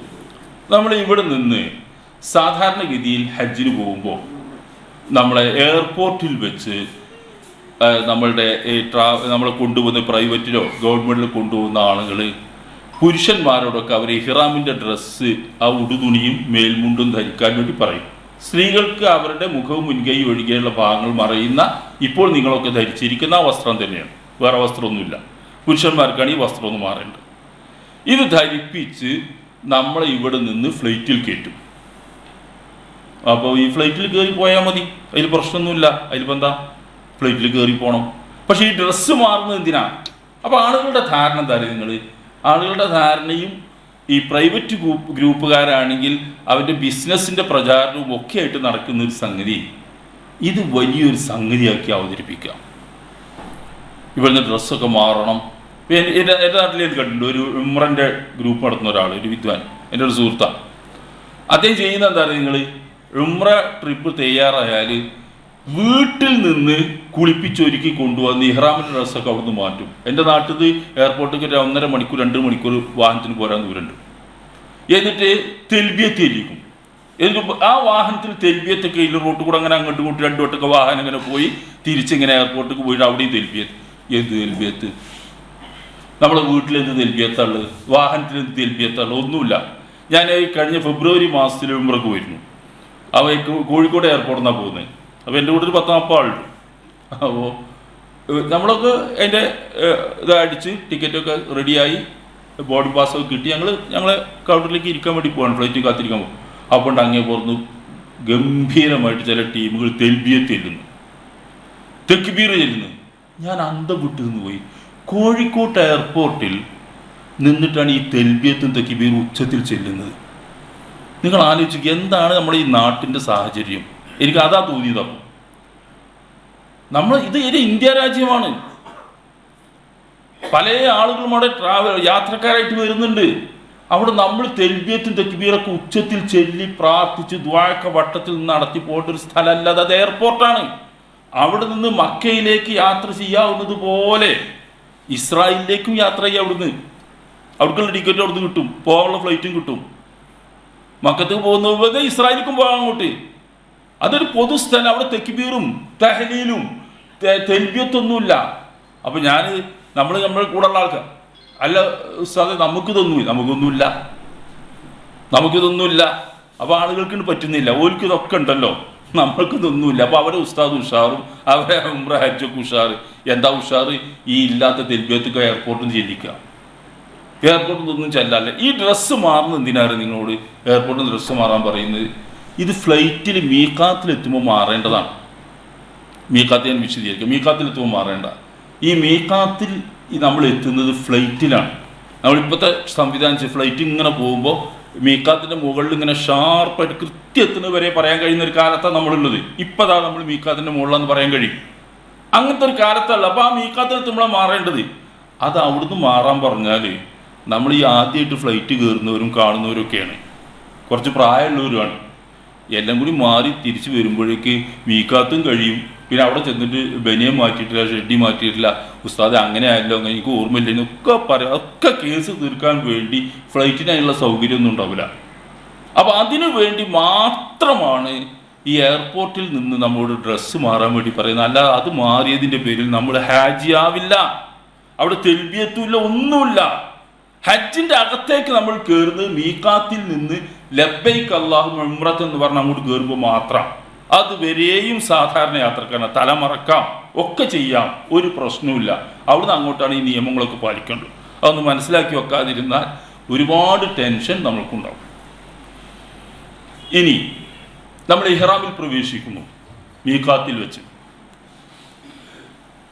വെച്ച് ഇഹ്റാമിൽ പ്രവേശിക്കും. ഫ്ലൈറ്റിൽ ആ സ്ഥലത്തുന്നതിന് മുമ്പ് നമ്മുടെ ഒരു അരമണിക്കൂർ മുമ്പ് അനൗൺസ്മെൻ്റ് ഉണ്ടാവും. അല്ലെങ്കിൽ നമ്മുടെ അമീറോ നേതാവൊക്കെ ഉണ്ടാവും, അയാൾ പറഞ്ഞുതരും സമയം. അപ്പോൾ ഒരുങ്ങാൻ വേണ്ടി പറയാനാ, ഒന്ന് ഫ്രഷ് ആവാനും ഉറങ്ങുന്നവരൊക്കെ ഉണർത്താനൊക്കെ വേണ്ടിയാണ്. അതിലെത്തുന്നതിന് കുറച്ച് മിനിറ്റ് മുമ്പ് ലബ്ബൈക്ക് അല്ലാഹുമ്മ ഉംറയാണ് നമ്മൾ ഇവിടുന്ന് ആദ്യം പോകുമ്പോൾ ചെയ്യുക. ഉംറത്ത് എന്ന് പറയുമ്പോഴാണ് ഇഹ്റാം എന്ന് പറയും. ഇഹ്റാം എന്ന് പറഞ്ഞാൽ ആ ഇഹ്റാമിൽ പ്രവേശിക്കുന്നതോടുകൂടി പിന്നെ അവിടുന്ന് അങ്ങോട്ട് ഹജ്ജുമായി അല്ലെങ്കിൽ ഉംറയുമായി ബന്ധപ്പെട്ടത് മാത്രമേ നമുക്ക് ചെയ്യാൻ പാടുള്ളൂ, അല്ലാത്ത ചെയ്യാൻ പാടില്ല, നിഷിദ്ധമായതൊന്നും ചെയ്യാൻ പാടില്ല. അപ്പോൾ നമ്മൾ നമസ്കരിക്കുമ്പോൾ തക്ബീറത്തുൽ ഇഹ്റാം എന്നാ പറയാം, അല്ലാഹു അക്ബർ എന്നുള്ളതിന്. ആ തക്ബീറത്തുൽ ഇഹ്റാം കെട്ടിയതോടുകൂടി ചൊല്ലിയതോടുകൂടി പിന്നെ അതിനിടയ്ക്ക് നമസ്കാരം അല്ലാത്തൊന്നും ചെയ്യാൻ പറ്റില്ല. ചായ കുടിക്കാനും വേറെ സംസാരിക്കാനൊന്നും പറ്റില്ല. പിന്നെ നിസ്കാരത്തിലുള്ളത് ബാക്കിയുള്ള എന്നതുപോലെ ഇഹ്റാമിൽ പ്രവേശിക്കുന്നതോടുകൂടി ഹജ്ജുമായിട്ട് ബന്ധപ്പെട്ട് ചെയ്യുക. ഓക്കെ, ഏതാണ് നമ്മളെ മീഖാത്ത്? ഏതാ? ആരെന്ന് പറയും? ആർക്കും അറിയില്ലേ? യലംലമാ. പണ്ട് മദ്രസയിൽ പഠിച്ച വിവരാണ്. അല്ല, അത് തിരുത്തി മനസ്സിലാക്കാൻ വേണ്ടിയാ. അതെ, യലംലം അല്ല, യലംലം ആയിരുന്നു. നമ്മൾ മുമ്പ് ഹജ്ജിന് പോയിരുന്നത് കപ്പൽ വഴിയായിരുന്നു. നിങ്ങൾക്കറിയാം, കപ്പൽ വഴി ഹജ്ജിന് പോകുമ്പോൾ കടൽ കടന്ന് വരുമ്പോൾ നമ്മൾ കയറി വരുന്ന സ്ഥലം യലംലം, യമൻകാരുടെ മീഖാത്ത യലംലം വഴിയാണ് പാസ് ചെയ്ത് വരിക. അങ്ങനെയാണ് യലംലം. അന്ന് നമ്മൾ പഠിച്ചിരുന്നത് അങ്ങനെയാണ്, മദ്രസൊക്കെ പഠിപ്പിച്ചിരുന്നത്, എനിക്ക് ഓർമ്മയുണ്ട്. ഇപ്പം നമ്മൾ ഫ്ലൈറ്റിനാണ് പോകുന്നത്. ഫ്ലൈറ്റിന് പോകുമ്പോൾ ഇവിടുന്ന് ഇങ്ങനെ പോയി റിയാദ് പോയി തായിഫ് വഴി ഇങ്ങനെ വന്നിട്ടാണ് ജിദ്ദയിൽ ഇറങ്ങുന്നത്. ഈ ജിദ്ദയിൽ ഇറങ്ങുന്നതിൻ്റെ ഏതാണ്ട് അരമണിക്കൂർ മുമ്പേ മീഖാത്തിലെത്തുള്ളൂ. അതുവരെയും നമ്മൾ സാധാരണ യാത്രക്കാരനാണ്. ഒരു അരമണിക്കൂർ കഴിഞ്ഞാൽ മീഖാത്ത് കഴിഞ്ഞാൽ അരമണിക്കൂർ തായിഫ് ഇറങ്ങാനാവും നമ്മൾക്ക്. കർണൽ മനാസിൽ തായിഫിലെ മീഖാത്ത് എന്ന് പറഞ്ഞാൽ കർണൽ മനാസ് തായിഫിലെ മീഖാത്ത് അരമണിക്കൂർ അവിടെ വെച്ചാൽ നമ്മൾ ഇഹ്റാം പ്രവേശിക്കുകയുള്ളൂ. അതാണ് ഇപ്പോഴത്തെ നമ്മളെ മീഖാത്ത്. അത് അറിഞ്ഞില്ല എന്നുള്ളത് പ്രശ്നമൊന്നുമല്ല പേര്, പക്ഷെ അതൊന്ന് അറിഞ്ഞിരിക്കാൻ തെറ്റിദ്ധാരണ തിരുത്താൻ വേണ്ടി പറഞ്ഞത് മാത്രം. അതാണ് നമ്മുടെ മീഖാത്ത്. ഈ ഇഹ്റാമിൽ മീഖാത്തിൽ വെച്ചാണ് പ്രവേശിക്കേണ്ടത്. അത് നമുക്ക് അറിവ് കിട്ടുമ്പോൾ ലബ്ബൈക്ക് അല്ലാഹുമ്മ ഉംറ, ആദ്യം ഉംറ ചെയ്ത് പ്രവേശിക്കും. ആ ഇഹ്റാമിൽ പ്രവേശിക്കുന്നതോടുകൂടി കുറേ കാര്യങ്ങൾ നമ്മൾക്ക് നിഷിദ്ധമാകും, ഹറാമാകും. പിന്നെ ചെയ്യാൻ പാടില്ലാത്ത കുറേ കാര്യങ്ങളുണ്ട്. അതിൽ പുരുഷന്മാർക്കും സ്ത്രീകൾക്കും ഒരുപോലെ ബാധകമാകുന്നത്, പുരുഷന്മാർക്ക് മാത്രം, സ്ത്രീകൾക്ക്, ഇങ്ങനെയൊക്കെ എല്ലാവർക്കും ഉണ്ട്. പല ജാതി കേസുകളുണ്ട്. അത് ഒഴിവാക്കുക വേണ്ടുള്ളൂ. വേറൊന്നുമില്ല, ഒരു പ്രയാസമില്ല. അതൊക്കെ ഒഴിവാക്കാൻ ഒരു പ്രയാസമില്ല. ശ്രദ്ധിച്ചാൽ മതി, അത് അറിഞ്ഞിരിക്കണം. ഞാനതിങ്ങനെ വിശദീകരിക്കാം. അത് ഞാൻ ഏതെങ്കിലും വിട്ടുപോയിട്ടുണ്ടെങ്കിൽ നിങ്ങൾക്ക് ഓർമ്മിപ്പിക്കുകയും ചെയ്യാം. വിശദീകരിക്കുന്നതിൻ്റെ കൂടെ അതിലില്ലാത്ത വസ്വാസുകൾ ഉണ്ടാക്കി വെച്ച് തിരുത്തിയും പറഞ്ഞുതരാം. അതാണ് തിരുത്തിയ പ്രശ്നം തീർന്നു. ഒന്ന്, പുരുഷന്മാർ ഇഹ്റാമിൽ പ്രവേശിക്കുമ്പോൾ ഈ ഉടുതുണിയും മേൽമുണ്ടും മാത്രമേ ധരിക്കാൻ പാടുള്ളൂ. ശരീരാകൃതിയിൽ തുന്നിയെടുത്ത ഒരു വസ്ത്രം ധരിക്കരുത്. നല്ല ശ്രദ്ധിക്കുക. ശരീരാകൃതിയിൽ തയ്ച്ചെടുത്ത സ്റ്റിച്ച് ചെയ്തൊരു വസ്ത്രം പുരുഷന്മാർക്ക് ധരിക്കാൻ പാടില്ല. ബനിയൻ ധരിക്കാൻ പാടില്ല, ഷെഡ് ധരിക്കാൻ പാടില്ല, പാൻസ്, ഷർട്ട്, ആ ജാതി ഒന്നും ധരിക്കാൻ പാടില്ല. ഇതാണ് അതിൻ്റെ നിയമം. ഇത് ഉറപ്പാണ്, വ്യക്തമാണ്. പക്ഷെ ഇതിൽ ഒരു പ്രയോഗ പ്രശ്നമുണ്ട്. നമ്മളിതിന് മലയാളത്തിൽ പറഞ്ഞ എന്താ പറയുക, തുന്നിയ വസ്ത്രം പറ്റില്ല, തുന്നിയ വസ്ത്രം പുരുഷന്മാർക്ക് പാടില്ല. അപ്പോൾ പ്രശ്നങ്ങൾ വരികയാണ്. ഇങ്ങനെ അത് നല്ലൽക്ക പറഞ്ഞത്, പക്ഷെ അതിപ്പോൾ തെറ്റിദ്ധാരണ വിശ്വാസം. അതാണ് പറഞ്ഞതോടുകൂടി ആളുകൾ എന്താ ചെയ്യുന്ന നിങ്ങൾ, ഒരു തുന്നും എവിടെ പറ്റൂല. ആദ്യം നോക്ക് വാച്ചിൻ്റെ സ്ട്രാപ്പിന് തുന്നുണ്ടോന്നാ. പ്രശ്നമായി. വാച്ചിൻ്റെ സ്ട്രാപ്പിന് തുന്നുണ്ട്, അത് പറ്റൂലല്ലേ. പിന്നെ ബെൽറ്റ്, അരപ്പട്ട, അത് എങ്ങനെയാലും തുന്നുണ്ടാവും, അതിമുള്ള തുന്നുള്ളത് പറ്റുമെന്നാണ്. പിന്നെ തുണിയുടെ നമ്മൾ ഉടുക്കുന്ന തുണിയുടെ കര വക്ക് സ്റ്റിച്ച് ചെയ്തിട്ടുണ്ടാവും, അത് പറ്റൂല എന്നായി. ഇങ്ങനെ എവിടെയൊക്കെ തുന്നുണ്ടോ എന്ന് പരിശോധിച്ചിട്ടാവുന്നു. ഇതല്ല പറയുന്നത്, ഈ തുന്നരുത് എന്ന തുന്നാം, വക്ക് സ്റ്റിച്ച് ചെയ്യാം, കീറിയത് തുന്നാം, ഇതൊന്നും ഒരു പ്രശ്നം പാടില്ല എന്ന് പറഞ്ഞാൽ എന്താ പറയുക? റസൂലുള്ളാഹിന്റെ അടുക്കൽ വന്നിട്ട് ഈ ചോദ്യം ഉന്നയിച്ചു സഹാബികൾ, ഏതൊക്കെ വസ്ത്രം. അപ്പോൾ റസൂൽ ഈ ധരിക്കുന്ന വസ്ത്രം അവർക്കറിയാം, പാടില്ല എന്ന് പറഞ്ഞ റസൂൽ പറഞ്ഞ താരങ്ങൾ അമായിബ്, തലപ്പാവ് ധരിക്കാൻ പാടില്ല പുരുഷന്മാര്, തലപ്പാവ് ധരിക്കരുത്. പിന്നെ സറാബിൽ എന്ന് പറഞ്ഞാൽ കാലുറ പാൻസുമാരുള്ള ആ ജാതിയും ധരിക്കരുത്. കമീസ്, നീണ്ട കുപ്പായങ്ങൾ ധരിക്കാൻ പാടില്ല. ഇങ്ങനെ 3-4, പിന്നെ ജാഫ്രാൻ, ഈ ഇത് മുക്കിയത് പറ്റില്ല എന്നൊക്കെ പറഞ്ഞ ഇങ്ങനെ കുറേ വസ്ത്രങ്ങളുടെ രൂപം, ഇതൊന്നും പറ്റില്ല എന്ന് പറഞ്ഞു. ഈ പറ്റില്ല എന്ന് പറഞ്ഞ വസ്ത്രങ്ങളെല്ലാം കൂടി ചേർത്ത് റസൂല് പറഞ്ഞ ഈ വാക്കുകളെ കൂടി ചേർത്ത് നമ്മുടെ പണ്ഡിതന്മാർ പറഞ്ഞതാണ് മിഹീദ്, തുന്നി ഉണ്ടാക്കിയ വസ്ത്രം പറ്റില്ല എന്ന് പറഞ്ഞു. അതാണ് അതിൻ്റെ ആശയം. അത് നമ്മൾ മലയാളത്തിലാക്കിയപ്പോൾ തുന്നിയത് പറ്റൂല എന്നായി, തിന്നിയത് പറ്റൂല എന്നായപ്പോൾ പിന്നെ ഈ തുന്നൊക്കെ പറ്റാത്തതായി. ഇതാണ് പ്രശ്നം ഉണ്ടായത്. സത്യത്തിൽ ശരീരാകൃതിയിൽ തയ്ച്ചെടുത്ത തുന്നിയെടുത്തൊരു വസ്ത്രം പുരുഷന്മാർക്ക് പറ്റില്ല എന്നാണ്. മനസ്സിലായല്ലോ കാര്യം? ആ വസ്വാസ് ഉണ്ടാകേണ്ടത് ഈ തുന്നിയത് പറ്റൂല എന്നൊക്കെ പറഞ്ഞുള്ള പ്രശ്നം കാര്യങ്ങൾ എനിക്ക് ചിലപ്പോൾ തമാശ തോന്നലുണ്ട്. നമ്മളെ ഷർട്ടൊക്കെ ഒന്ന് അയച്ചു നോക്കിയാൽ മതി, അവിടെ ഇവിടെയൊക്കെ കീറി മുറിച്ചൊക്കെ തുന്നിയതാണ് എല്ലാവരുടെ ശരീരവും. ഹോസ്പിറ്റലിൽ പോയി സ്റ്റിച്ചിടാത്ത ശരീരമൊക്കെ വളരെ കുറവാണ്. ഈ തുന്നിയൊന്നും പറ്റൂല, നമ്മളെ തന്നെ അങ്ങോട്ട് കൊണ്ടുപോകാൻ പറ്റൂല, അത്രയും തുന്നി നമ്മുടെ ശരീരത്തിലൊക്കെ ഉണ്ടാവും. അതല്ല ഈ പറയുന്നത്. ഇത് ശരീരാകൃതിയിൽ തയ്ച്ചെടുത്ത ഒരു വസ്ത്രം ഉപയോഗിക്കരുത്, വ്യക്തമാണ്. ഇതാണ് ഒന്ന്. ഇനി അതിൻ്റെ കൂടെ വരുന്നതാണ് ഈ തല മറക്കരുത് എന്ന ഭാഗം. റസൂൽ പറഞ്ഞതിൽ വരുന്നതാണ്, തല മറക്കാൻ പാടില്ല പുരുഷന്മാർക്ക്, സ്ത്രീകൾക്ക് മറക്കാം. തല മറക്കരുത് പറഞ്ഞാൽ വ്യക്തം തലപ്പാവ് ധരിക്കാൻ പാടില്ല, പിന്നെ ടവല് ധരിക്കാൻ പാടില്ല, തൊപ്പിയിടാൻ പാടില്ല. അങ്ങനെ നമ്മൾ തല മറക്കുക എന്ന് പറയുന്നത് എന്താണോ ആ സംഗതികളൊന്നും പറ്റില്ല എന്നാണ്. ഇത് നമ്മൾ ആരും ഈ കൂട്ടത്തിൽ തലമറച്ച് ആരും കാണുന്നില്ല. നമ്മൾ കേരളക്കാർ തല മറക്കാറില്ല പുരുഷന്മാർ പൊതുവേ. അപ്പം അതില്ല, മറക്കണ്ടെന്ന് വെച്ചാൽ മതി. അപ്പം പോയി മറക്കുന്നില്ല ആരും. കഴിഞ്ഞു, ആ വിഷയത്തിൽ ടെൻഷനിൽ തല മറക്കുന്നില്ല, കഴിഞ്ഞു. ഇനി അതിന് വസ്വാസുകൾ എന്തൊക്കെ വസ്വാസുകൾ? ഒന്ന്, ഈ അവിടെ ചെന്നാൽ കാണാം, ഈ ഇറാനിൽ ഹജ്ജിന് വരുന്ന ആളുകൾ അവർ ഓടുന്ന ബസ് നോക്കിയിട്ടുകൾ അതിൻ്റെ ടോപ്പ് അഴിച്ചു ഒഴിവാക്കിയിരുന്നു ബസ്സിൻ്റെ. അപ്പോൾ എന്താ പ്രശ്നം എന്ന് അറിയുങ്ങൾ? ആ ബസ്സിൻ്റെ ഉള്ളിലിരുന്ന തല മറയും, ബസ്സിന് ടോപ്പുണ്ടല്ലോ, എന്നിട്ട് അത് അഴിച്ചു ഒഴിവാക്കുക. ശ്രദ്ധിച്ചു നോക്കിയാൽ മാഷ ഞാൻ കുറേ വർഷം കണ്ടാണത്.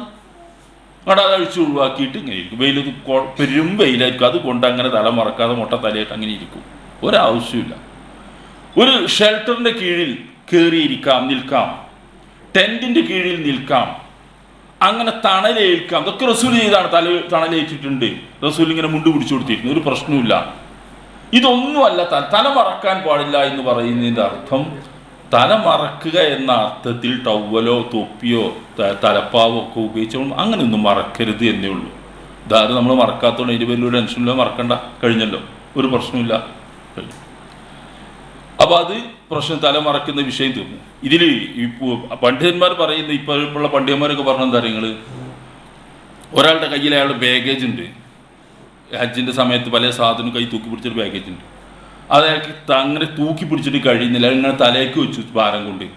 അങ്ങനെ ചെയ്താൽ പോലും തലമറക്കലാവില്ല എന്നാണ്. കാരണം തലമറക്കലല്ല, അയാളുടെ ലോഡ് താങ്ങാൻ വേണ്ടി തലയ്ക്ക് വെച്ചു എന്നതിന് അർത്ഥമുള്ളൂ. അപ്പം അത്രയും ലളിതമായ സംഗതിയാണ്.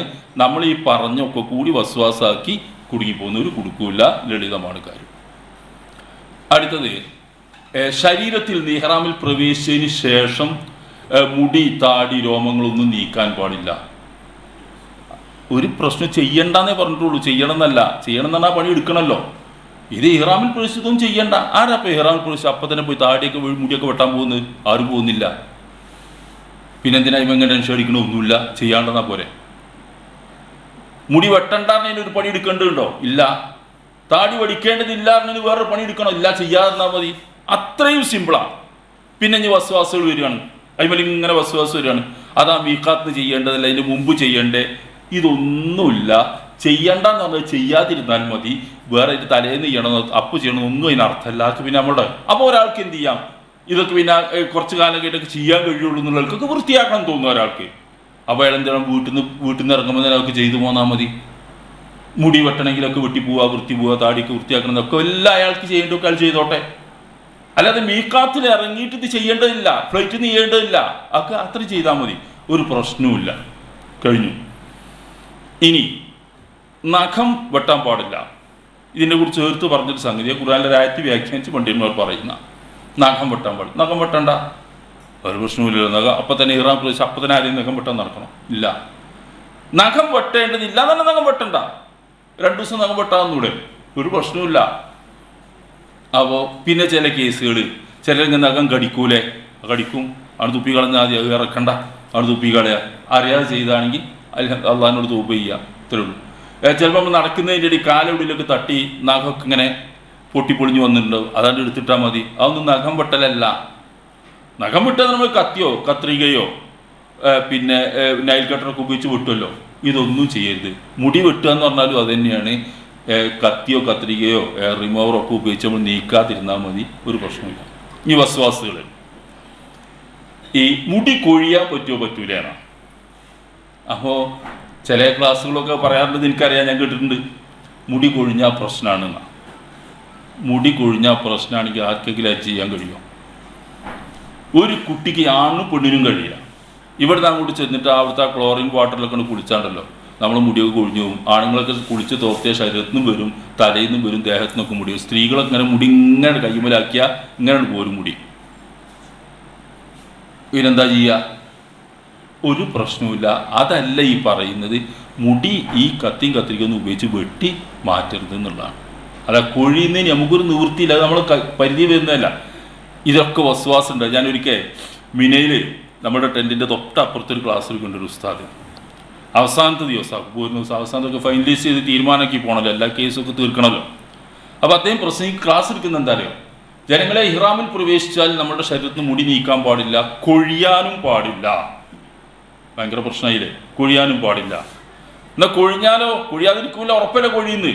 അപ്പോൾ ഇതിനെന്താ പരിഹാരം? അപ്പോൾ അദ്ദേഹം ഇങ്ങനെ ക്ലാസ് എടുക്കണം. അദ്ദേഹം പറയുന്ന എന്താ നിങ്ങൾ ഇങ്ങനെ ക്ലാസ് എടുത്ത് പറയുന്നത്, മുടി കൊഴിഞ്ഞാൽ ഒരു ആളുടെ ശരീരം ഇത്ര ദിവസത്തിൻ്റെ ഇടയ്ക്ക് ഒരു ദിവസം എത്ര മുടി കൊഴിയെന്ന് കണക്ക്, ഇതൊക്കെ മുപ്പേരുണ്ടാക്കുന്ന കണക്കാണ്. ആവറേജ് ഇത്ര മുടി ഒരാൾ ദേഹത്തിന് കൊഴിഞ്ഞിട്ടുണ്ടാവുന്ന. സുബ്ഹാനല്ലാഹ്. എന്നിട്ട് അതിൽ ഞാൻ പരിഹാരം വേണമല്ലോ, സംഭവിച്ചില്ലേ? ഒരു മുടിക്ക് ഇത്ര ഔൺസ് അരിയാണ് ഫിദിയ കൊടുക്കേണ്ടത്, ഒരു മുടിക്ക്. അപ്പോൾ ഏകദേശം ഇത്ര മുടി കൊഴിഞ്ഞിട്ടുണ്ടാവും. അപ്പോൾ ഇത്ര കിലോ അരി ഏതാണ്ട് ഒരാൾക്ക് ഫിദിയ കൊടുക്കേണ്ടി വരും. സൗദി അറേബ്യയിൽ 1 കിലോ അരിക്ക് ഇത്രയാണ് വില. അതുകൊണ്ട് ഇത്ര റിയാൽ വേണ്ടി വരും. അത് നിങ്ങൾ കളക്ട് ചെയ്ത് നമ്മെ ഏൽപ്പിക്കേണ്ടതാണ്. ക്ലിയർ ആണല്ലോ കാര്യം? ഇതാണ് അതിനുള്ള ഫിദിയ. അപ്പോൾ അത് അങ്ങനത്തെ ഫിദികളൊന്നും കൊടുക്കണ്ട. ഇത് ഒരു ബിസിനസ്സാണ് നടത്തുന്നവർക്ക് കിട്ടും. നമ്മൾ ഹജ്ജിനാണ് പോകുന്നത്, ഈ ഭാഗത്തിനാണ് പോകുന്നത്. നടത്തുന്നവർക്ക് ആ ബലിയൊന്നും എനിക്ക് സമയം കിട്ടിയാൻ പറഞ്ഞിട്ടുണ്ട്. ബലിൻ്റെ കാര്യത്തിൽ നടക്കുന്ന തട്ടിപ്പുകളുടെ പരമ്പര, ഘോഷയാത്രയാണ് തട്ടിപ്പുകളുടെ. ആ ബലിൻ്റെ വിഷയത്തിൽ മാത്രം അത്രയും തട്ടിപ്പുകൾ നടത്തും. ഇതൊന്നും ഒരു വിഷയവുമില്ല, മുടി കളയാന്നാൽ പോരെ, കഴിഞ്ഞില്ലേ? ഇപ്പം അതാണ് ഈ പറഞ്ഞിങ്ങനെ ആക്കി അതിമേൽ പിരിവുണ്ടാക്കുന്നത്. കഴിഞ്ഞു. പിന്നെ ഏതാണ് ഈ പറയേണ്ടത്? വേട്ടയാടാൻ പാടില്ല, പറയേണ്ടതില്ല, നമ്മൾ അവരിൽ പോകുന്നില്ല. പിന്നെ വിവാഹം കഴിക്കാൻ പാടില്ല, അന്വേഷിക്കാൻ പാടില്ല, നടത്താൻ പാടില്ല, തലാക്ക് ചെയ്യാൻ പാടില്ല. ആ ജാതി ഏർപ്പാടൊന്നും ഇഹ്റാമിലായിരിക്കെ പാടില്ല. ഇനിയിപ്പോൾ ആരെങ്കിലും പോകുന്നുണ്ടോ കല്യാണം കഴിക്കാൻ? ഇവിടുന്ന് ഒരു പ്രശ്നവുമില്ല, നമ്മളാരും കല്യാണം കഴിക്കാൻ പോകുന്നില്ല, ഹജ്ജിന് പോകുന്ന. തലാക്കും ചെല്ലാൻ പറ്റില്ല. പിന്നെ അതിൻ്റെ അന്വേഷണവും തീരുമാനമൊന്നും പറ്റില്ല. ഇഹ്റാമിൽ പറ്റില്ല എന്നാണ് കേട്ടോ. ഇനി അങ്ങനെ വല്ല പദ്ധതി ആർക്കെങ്കിലും ഉണ്ടെങ്കിൽ ഉംറ കഴിഞ്ഞ് ഇഹ്റാമിൽ നിന്നൊക്കെ പോവും, ഹജ്ജിൻ്റെ അടുത്ത് 8 ദിവസം നമുക്ക് കിട്ടും. അങ്ങനെ വല്ല കല്യാണം കഴിക്കണം എന്നുണ്ടെങ്കിൽ അതിന് സമയമുണ്ട്, അന്വേഷിക്കുക. ഞാൻ ആ ആനുകൂല്യം വേണമല്ലോ പറയാം, അതിന് പ്രശ്നമൊന്നുമില്ല, അങ്ങനത്തെ വിഷയമൊന്നുമില്ല. ഇഹ്റാമിലായിരിക്കും ഇത് പറ്റില്ല. ഇനി അതിൽ സംഭവിക്കുന്നൊരബദ്ധം, ഇഹ്റാമിൽ ഇപ്പോൾ അതൊന്നും ചെയ്യുന്നില്ല, ശ്രദ്ധിക്കുകയും ചെയ്യും. പക്ഷെ നമ്മൾ അബദ്ധത്തിൽ ചിന്തയാണ്. ഇപ്പോൾ നമ്മൾ ഇവിടുന്ന് ഹജ്ജിന് ഉംറയ്ക്ക് പോകുമ്പോൾ മക്കയിലാണ് താമസിക്കുക. നമ്മളുടെ പഴയ സുഹൃത്തുക്കളുടെ ജിദ്ദയിലൊക്കെ 10-40 വർഷം പാടെ പോയി കൂടിയിട്ടുണ്ടാവും. നമ്മൾ സ്കൂളൊക്കെ കൂടെ പഠിച്ചവരായിരിക്കും, കോളേജിലൊക്കെ കളിച്ച് പഠിച്ചൊക്കെ നടന്നു പോയതായിരിക്കും. നമ്മളിങ്ങനെ ഹജ്ജിന് പോകുന്ന ഇവരൊക്കെ അവന് പറഞ്ഞിട്ടുണ്ടാവും, അവരൊക്കെ അറിയിക്കുകയും ചെയ്യും, നമ്മളൊക്കെ യാത്ര പറയുകയും ചെയ്യും. അപ്പോൾ അവരൊക്കെ വരും നമ്മളെ കാണാൻ വേണ്ടി. അപ്പോൾ അങ്ങനെ സംസാരിച്ച് കുറേ നാട്ടുവർത്താനും പണ്ട് സ്കൂളിൽ പഠിച്ചുണ്ടാക്കിയ അടി മുതൽ ഇടിയും മുടിയൊക്കെ പറയും, പന്തുളിച്ച രസമൊക്കെ പറഞ്ഞിങ്ങനെ ഇരിക്കുന്നതിൻ്റെ ഇടയ്ക്ക് എന്താ എൻ്റെ മക്കളൊക്കെ ചെയ്യുന്നത്, അപ്പോൾ അങ്ങനെ മറ്റോ US മറ്റോ KSAയിലാണ്, നല്ലതൊക്കെ നോക്കി നമ്മളിങ്ങനെ പറയും. മോശമുള്ളൊന്നും ആരും പറയില്ല. നിൻ്റെ മക്കളൊക്കെ എൻ്റെ മാളിങ്ങനെ മറ്റോ ഇങ്ങനെ പറയും, എനിക്ക് മോള് കെട്ടിക്കാനുണ്ട്, എനിക്കൊരു മോൾ, എന്നാൽ നമുക്ക് അതൊന്നുണ്ട് ആ തീരുമാനമൊക്കെ അല്ലേ എന്ന് പറഞ്ഞ് ചിലപ്പം അങ്ങോട്ട് എത്തിപ്പെടും. അത് ഇഹ്റാമിൽ ചെയ്യേണ്ടെന്ന് വെച്ചാൽ മതി. അങ്ങനെ വന്നു പോകാം, അപ്പം തന്നെ തൗബ ചെയ്ത് ഒഴിവാകാം. ഇഹ്റാം കഴിഞ്ഞിട്ട് നമുക്ക് എന്ത് ചെയ്യാം, അവിടെ തന്നെ നടത്താം. വേണമെങ്കിൽ അവിടെ നിന്ന് നിക്കാഹും നടത്തി വലീമത്തൊക്കെ എല്ലാവരും കൊടുത്താൽ ഒക്കെ ജായിസാണ്. ഇത് പാടില്ല, ഇഹ്റാമിലായിരിക്കും ഇത് പറ്റില്ല. ഇനി ഇതിൽ പാടില്ല, കർശനമായ വിലക്കുള്ളൊരു സംഗതി. വിലക്കുള്ളത് ഈ ദമ്പതികൾ, ഭാര്യ ഭർത്താക്കന്മാർ, അവർക്ക് ശാരീരിക ബന്ധം ഇഹ്റാമിലായിരിക്കെ കടുത്ത നിഷിദ്ധമാണ്. കടുത്ത നിഷിദ്ധം, ഒരിക്കലും അനുവദനീയമല്ല. അങ്ങനെ സംഭവിച്ചു പോയാൽ അവരുടെ ഹജ്ജ് ബാത്തിലാവും, ഹജ്ജ് നഷ്ടപ്പെടും അവർക്ക്. അത്ര കർശനമായ വിലക്കുള്ള. അപ്പോൾ അതൊക്കെ പാരാ അങ്ങനെ ഒക്കെ സംഭവിക്കുന്നുണ്ട് എന്ന് നമ്മൾക്കറിയാം. ആളുകൾ വിളിച്ച് ചോദിക്കും, ഇനി എന്താ ചെയ്യുന്നു ചോദിച്ചിട്ട്, ഇങ്ങനെ സംഭവിച്ചു പോയി, ഇനി എന്താ ചെയ്യുന്നു ചോദിച്ചു ആൾക്കാർ ചോദിക്കും. അപ്പം അത് ഭാര്യയും ഭർത്താവുമായിട്ട് പോകുന്ന ആളുകൾ വളരെ ഗൗരവപൂർവ്വം ശ്രദ്ധിക്കുക, അബദ്ധത്തിൽ ചാടാതിരിക്കുക. നിങ്ങളുടെ ഹജ്ജ് നഷ്ടപ്പെടും. അനുരാഗ ശൃംഗാര പ്രേമ പ്രകടനങ്ങൾ ഭാര്യ ഭർത്താക്കന്മാർക്കിടയിൽ പോലും പാടില്ല. സംഭവിക്കാം, മനുഷ്യന്മാരല്ലേ, അതൊക്കെ പടച്ചവനോട് തൗബ ചെയ്യുക. ഇത് സംഭവിച്ച് ശാരീരിക ബന്ധം സംഭവിച്ചു കഴിഞ്ഞാൽ ഹജ്ജ് നഷ്ടപ്പെടും. അതിന് ഫൈൻ എന്തൊക്കെയാണ്, ഫിദിയ എന്തൊക്കെയാണ്? നിങ്ങൾ ഒന്ന്, അയാളുടെ ഹജ്ജ് നഷ്ടപ്പെടും. 2 ഒട്ടകത്തെ ബലി നൽകണം. 3, അയാളുടെ ആദ്യത്തെ ഹജ്ജാണെങ്കിൽ, ഒരു ഹജ്ജ് ചെയ്യാൻ അയാൾക്ക് നിർബന്ധമാണ്, അതുകൊണ്ടാണ് അയാൾ പോകുന്നത്, ഹജ്ജ് ഒഴിവാക്കാൻ പറ്റില്ല. ആ ഹജ്ജ് അടുത്ത വർഷം ഖളാ വീട്ടണം. കാരണം ഹജ്ജ് നഷ്ടപ്പെട്ടു, ഹജ്ജ് കിട്ടിയില്ല, അയാൾ ഹജ്ജ് ചെയ്യൽ നിർബന്ധമാണ്, അടുത്ത വർഷം ചെയ്തോളണം. 4, പണ്ഡിതന്മാർ പറയുന്നൊരു അഭിപ്രായം, ഏതായാലും ഹജ്ജൊക്കെ പൊളിഞ്ഞു പോയില്ലേ, എന്നാൽ ഞാൻ തോന്നിയ മാതിരി നടക്കാമെന്ന് വിചാരിച്ചിട്ട് നടക്കരുത്. ആ ഹജ്ജ് കഴിഞ്ഞ് വരുമ്പോൾ അതിൻ്റെ അതബും മര്യാദയൊക്കെ പാലിച്ച് ഒരു മാന്യമായിട്ട് തന്നെ പോകണം. നമ്മളിപ്പോൾ റമളാൻ മാസത്തിൽ അങ്ങാടി പോയി ചായ പിടിക്കരുത് അറിയില്ലേ, ഏതായാലും നിൽക്കുന്നില്ല, എന്നാൽ പിന്നെ ചായ അങ്ങാടി പോയി അത് എന്നതുപോലുള്ളൊരു അതബൊക്കെ അയാൾ പാലിക്കണം എന്ന് പണ്ഡിതന്മാർ പറയുന്നുണ്ട്. അപ്പോൾ അതാണ് ഇതിൽ കർശനമായ വിലക്കുള്ളത്. ബാക്കിയൊക്കെ ഓരോ തരത്തിലുള്ള ഇളവുകളും മറ്റൊക്കെ വരാം. ഇത് എനിക്ക് വിട്ടണമെന്ന് എനിക്ക് ഓർമ്മയില്ല, ആരെയുണ്ടെങ്കിൽ പറഞ്ഞാൽ ഞാൻ പറഞ്ഞുതരാം, എൻ്റെ ഓർമ്മയില്ല. ഇതൊക്കെയാണ് ഇഹ്റാമിൽ പ്രവേശിക്കുമ്പോൾ നിഷിദ്ധാകുന്ന കാര്യങ്ങൾ. ഇനി നമ്മൾ ഇഹ്റാമിൽ പോവുകയാണെങ്കിൽ മീഖാത്ത് ഇഹ്റാം, ഈ മീഖാത്ത് അത് ശ്രദ്ധിക്കുക.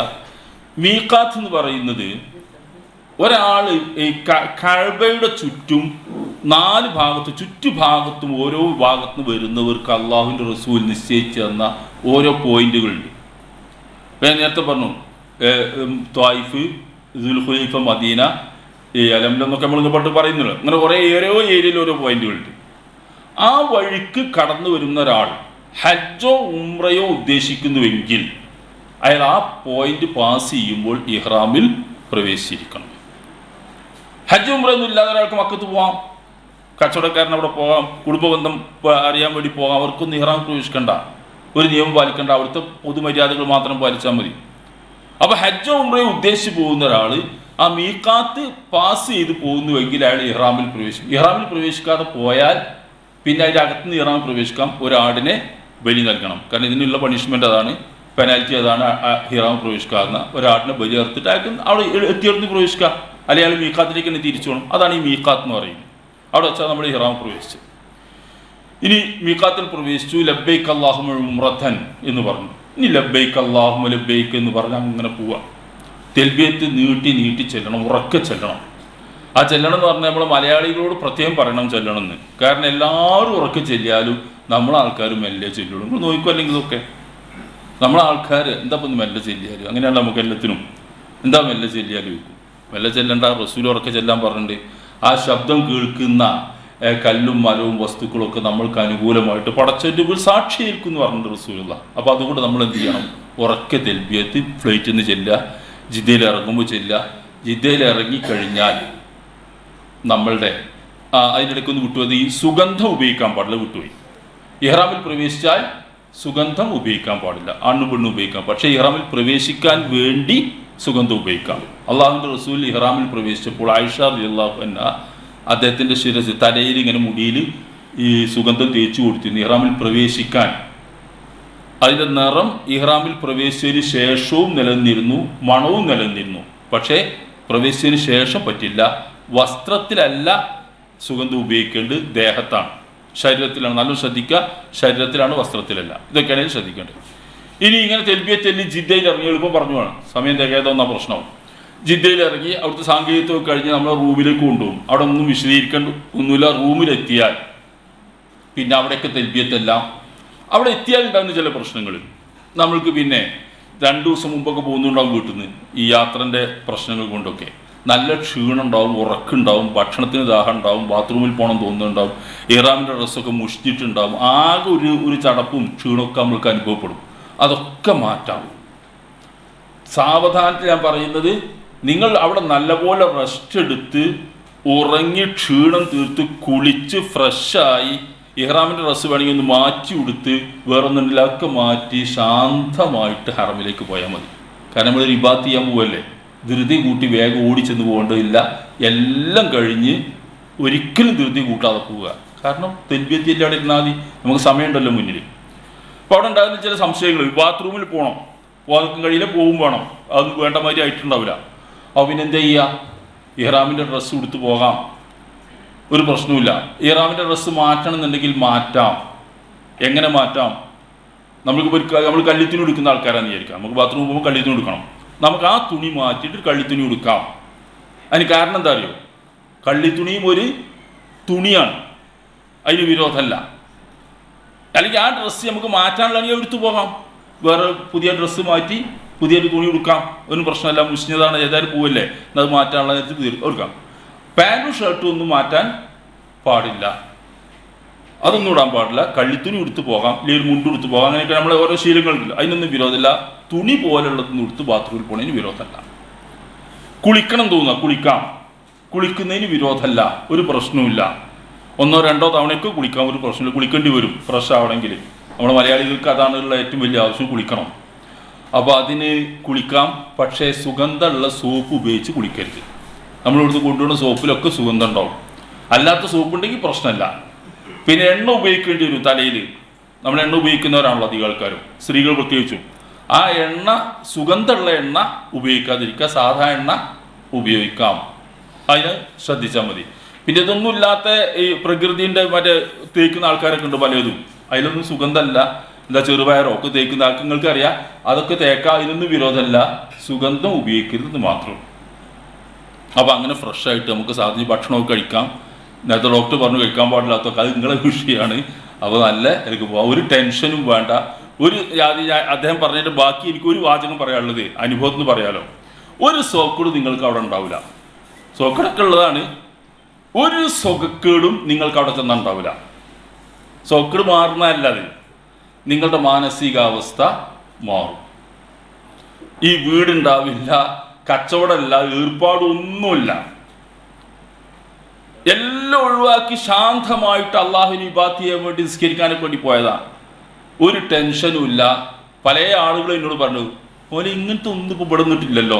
ഉണ്ടാവില്ല, കാരണം നമ്മൾ ലോകം മാറി. നമ്മൾക്ക് അവിടെ പോയി പള്ളിയിൽ പോയി നിസ്കരിക്കുക, പ്രാർത്ഥിക്കുക, ഇബാദത്ത് ചെയ്യുക, ശാന്തമായിട്ട് വിശ്രമിക്കുക, നന്നായിട്ട് ഉറങ്ങാനൊക്കെ സമയം കിട്ടും, വിശ്രമിക്കുകയൊക്കെ ചെയ്യുക, ഒരു പ്രശ്നം ഉണ്ടാവില്ല. അപ്പോൾ ഒരു ടെൻഷൻ ഇതിൽ വരില്ല. ബാക്കി മരുന്നതൊക്കെ കൊണ്ടുപോകണം, അതെന്നല്ല ഞാൻ പറയുന്നത്. ഇങ്ങനത്തെ ഒരു അവസ്ഥ നമ്മൾക്ക് അവിടെ ചെന്നാൽ ഉണ്ടാവും. ഈ നമ്മൾ തവാഫ് ചെയ്യാൻ വേണ്ടി പോകണം, ഉംറയുടെ തവാഫ് ചെയ്യണം. നമ്മൾ ഹറമിലേക്ക് നടക്കുന്നു, തെൽബിയ തെല്ലി പോകുന്നു. ഹറമിലെത്തിയാൽ ആദ്യം ചെയ്യേണ്ടത് എന്താണ്? തവാഫുൽ ഖുദൂം. ഹറമിൻ്റെ ആദ്യത്തെ മര്യാദ തഹിയ്യത്ത് തവാഫ് ചെയ്യലാണ്.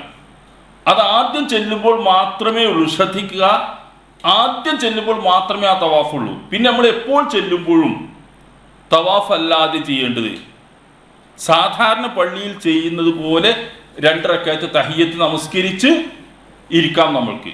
പിന്നെ തവാഫ് നിസ്കരിക്കുകയൊക്കെ ചെയ്യാം. അതാണ് ആദ്യത്തിൽ മാത്രമാണ് അബദ്ധങ്ങൾ സംഭവിക്കാറുണ്ട്. അതുകൊണ്ടാണ് പറയുന്നത് തവാഫുൽ ഖുദൂം പറയുന്നത്.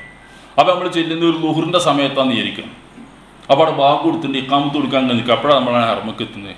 അപ്പോൾ അവിടെ ജമാഅത്ത് നടക്കും. ജമാഅത്ത് നടക്കുമ്പോൾ നമ്മളെന്താ ചെയ്യേണ്ടത്? തവാഫുൽ ഖുദൂം നടത്താൻ അവിടെ അനുവദിക്കൂല. അപ്പം പറ്റൂല, പാടില്ല. ചെയ്യേണ്ടത് എന്താണ്? ആ ജമാഅത്ത് നമസ്കാരത്തിൽ ചേരുക. കാരണം ഒരു നമസ്കാരത്തിന് 1,00,000 നമസ്കാരത്തിൻ്റെ കൂലി കിട്ടുന്ന നമസ്കാരം ഒഴിവാക്കാൻ പാടില്ല. പുരുഷന്മാരൊക്കെ പങ്കെടുക്കുക, സ്ത്രീകളും പങ്കെടുക്കുക. സ്ത്രീകൾ പങ്കെടുക്കുക എന്നല്ല, സ്ത്രീകളും പങ്കെടുക്കണം. അവർക്ക് വേണ്ട ഈ ലക്ഷം പ്രൈവറ്റിലൊക്കെ പോകുന്നതിന് 8 ലക്ഷം രൂപയൊക്കെയാണ് ചിലവ്. ഇപ്പോൾ 7 ചില്ലറയൊക്കെ വരുന്നുണ്ട്. ഇങ്ങോട്ട് അവിടെ പോയിട്ട് നിസ്കരിക്കാതിരിക്കുക, നിസ്കരിക്കണം, ജമാഅത്തിൽ പങ്കെടുക്കണം, ഒരൊറ്റൊന്നും മുടങ്ങാതെ പങ്കെടുക്കുക. അങ്ങനെയൊക്കെ പറയേണ്ടി വരുന്നതിൻ്റെ കാരണം അവിടെ പോയാൽ സ്ത്രീകളെ നമസ്കരിപ്പിക്കാതെ റൂമിൽ കിടത്തി ഉറക്കുന്ന കുറേ ഗ്രൂപ്പുകൾ ഇവിടുന്ന് പോകുന്നുണ്ട്. അത്രയും പറയാൻ സമയമുള്ളൂ. നമ്മളൊക്കെ ഹർമക്ക് ഇങ്ങനെ അങ്ങോട്ട് നടക്കുമ്പോൾ കാണാം സ്ത്രീകൾ ഇങ്ങനെ പുറത്ത് എന്തൊക്കെ ഇംഗ്ലീഷ് അക്ഷരമൊക്കെ ഉണ്ടാക്കി എഴുതിയ ആൾക്കാരാണ് അങ്ങനെ തിരിച്ചിങ്ങോട്ട് പോയിരുന്നു. അപ്പം എന്താ, ഞങ്ങളോട് ഉസ്താദ് പറഞ്ഞ് നിസ്കരിക്കണ്ടെന്നാണ് പള്ളിയിൽ നിസ്കരിക്കണ്ടെന്നാണ് പറഞ്ഞത്. ഞങ്ങളുടെ റൂമിൽ കിടന്നുറങ്ങിയാൽ മതി തന്നെ കിട്ടുന്നതാണ് പറഞ്ഞത്. എന്താ ഇതിൻ്റെ സങ്കടങ്ങൾ ആലോചിച്ചു.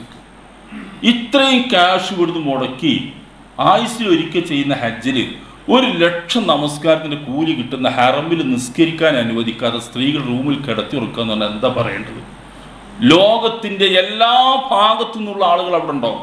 നിങ്ങൾ കാണാം, ഇന്തോനേഷ്യ, ഫിലിപ്പിനോ, ചൈന, റഷ്യ, എല്ലാ നാട്ടുകാരെയും കാണാം. അവരൊക്കെ അവിടെ വന്ന് നിസ്കരിക്കും. നമ്മളെ കേരളത്തിൽ നിന്ന് പോകുന്ന 1-2 ഗ്രൂപ്പുകൾ പുറത്ത് ഇംഗ്ലീഷ് അക്ഷരങ്ങളൊക്കെ ഒട്ടിച്ച് ഇങ്ങനെ നടക്കുന്നുണ്ടാവും, പള്ളി പോവില്ല. ഹറാം സ്ത്രീകൾക്ക് പള്ളി. അല്ലാഹുവിന്റെ റസൂൽ പറയുന്നു, സ്ത്രീകൾ നിങ്ങളോട് പള്ളിയിലേക്ക് നമസ്കരിക്കാൻ അനുമതി ചോദിച്ചാൽ അവർക്ക് അനുമതി കൊടുക്കണം. അള്ളാഹുവിന്റെ ദാസികളായ സ്ത്രീകളെ, അള്ളാഹുവിന്റെ ഭവനങ്ങൾ, പള്ളികൾ നിങ്ങൾ തടയരുതേന്ന് 1, 2 ഡസൻ കണക്കിന് ഹദീസ്, ഡസൻ കണക്കിന് പള്ളിയിലേക്ക് സ്ത്രീകൾക്ക് പോകാനും. ലോകത്ത് മുഴുവൻ അത് നടക്കുന്നു. നമ്മുടെ നാട്ടിൽ മാത്രം അത് ചില ആളുകൾക്ക് ഹറാമാണ്. അത് അവിടെയും ഹറാമാക്കും. സങ്കടമാണ്. അനുഭവങ്ങൾക്ക് ഒരുപാടുണ്ടെന്ന് പറയാൻ സമയമല്ല. ഇത് നിസ്കരിക്കാം.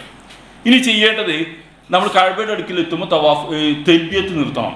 അതുവരെ തൽബിയത്ത് എല്ലാം ഉണ്ട്. കഅബയുടെ അടുത്തെത്തിയാൽ മതി. അപ്പോഴാണ് പുരുഷന്മാർ അവരുടെ ഇഹ്റാമിൻ്റെ വസ്ത്രം ഇങ്ങനെ ഈ വലത് ചുമൽ തുറന്ന് ക്രോസിനിടേണ്ടുള്ളൂ. അതുവരെയും ഇങ്ങനെയാണ് ഇടേണ്ടത്. ഇവിടെ വീട്ടിൽ നിന്ന് അങ്ങനെ ഇട്ട് പോകണ്ടോ, എയർപോർട്ടിൽ നിന്ന് ഇടണ്ട, ഇഹ്റാമിൽ പ്രവേശിച്ചാലും ഇടണ്ട.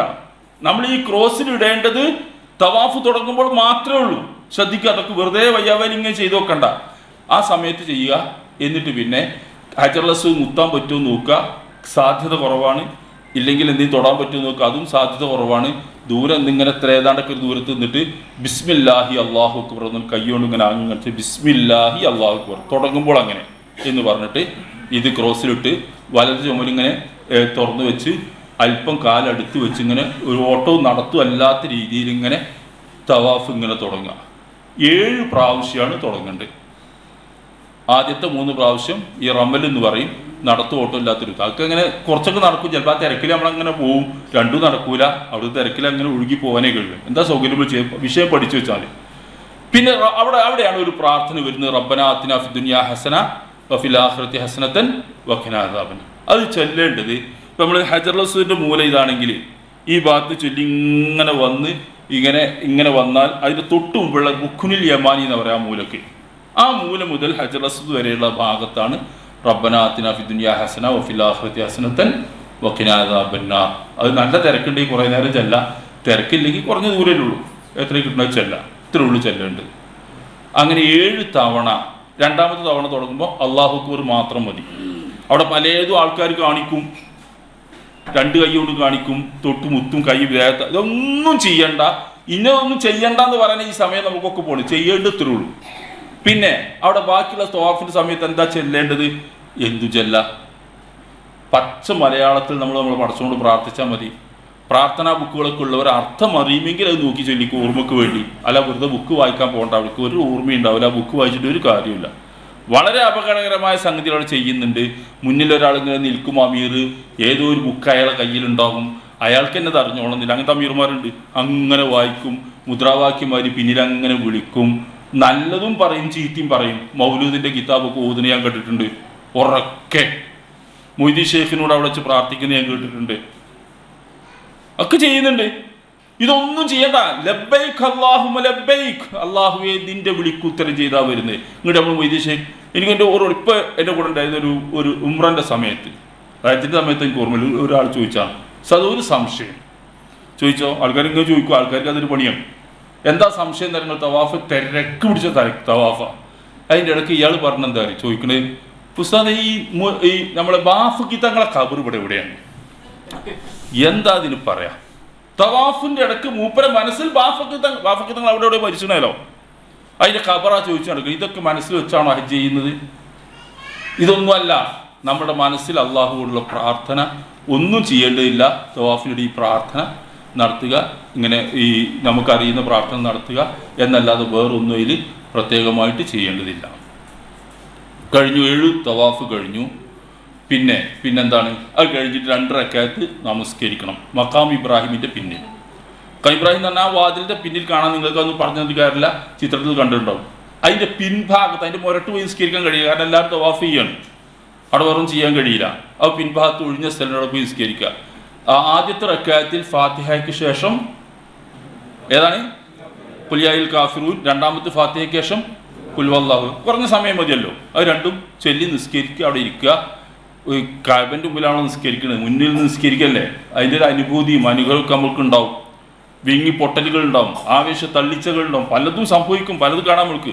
ഇതൊക്കെ നമുക്ക് ഉണ്ടാവും, തെറ്റാണെന്നല്ല പറയുന്നത്. ആ വൈകാരിക പ്രകടനങ്ങളൊക്കെ ഉണ്ടാവും.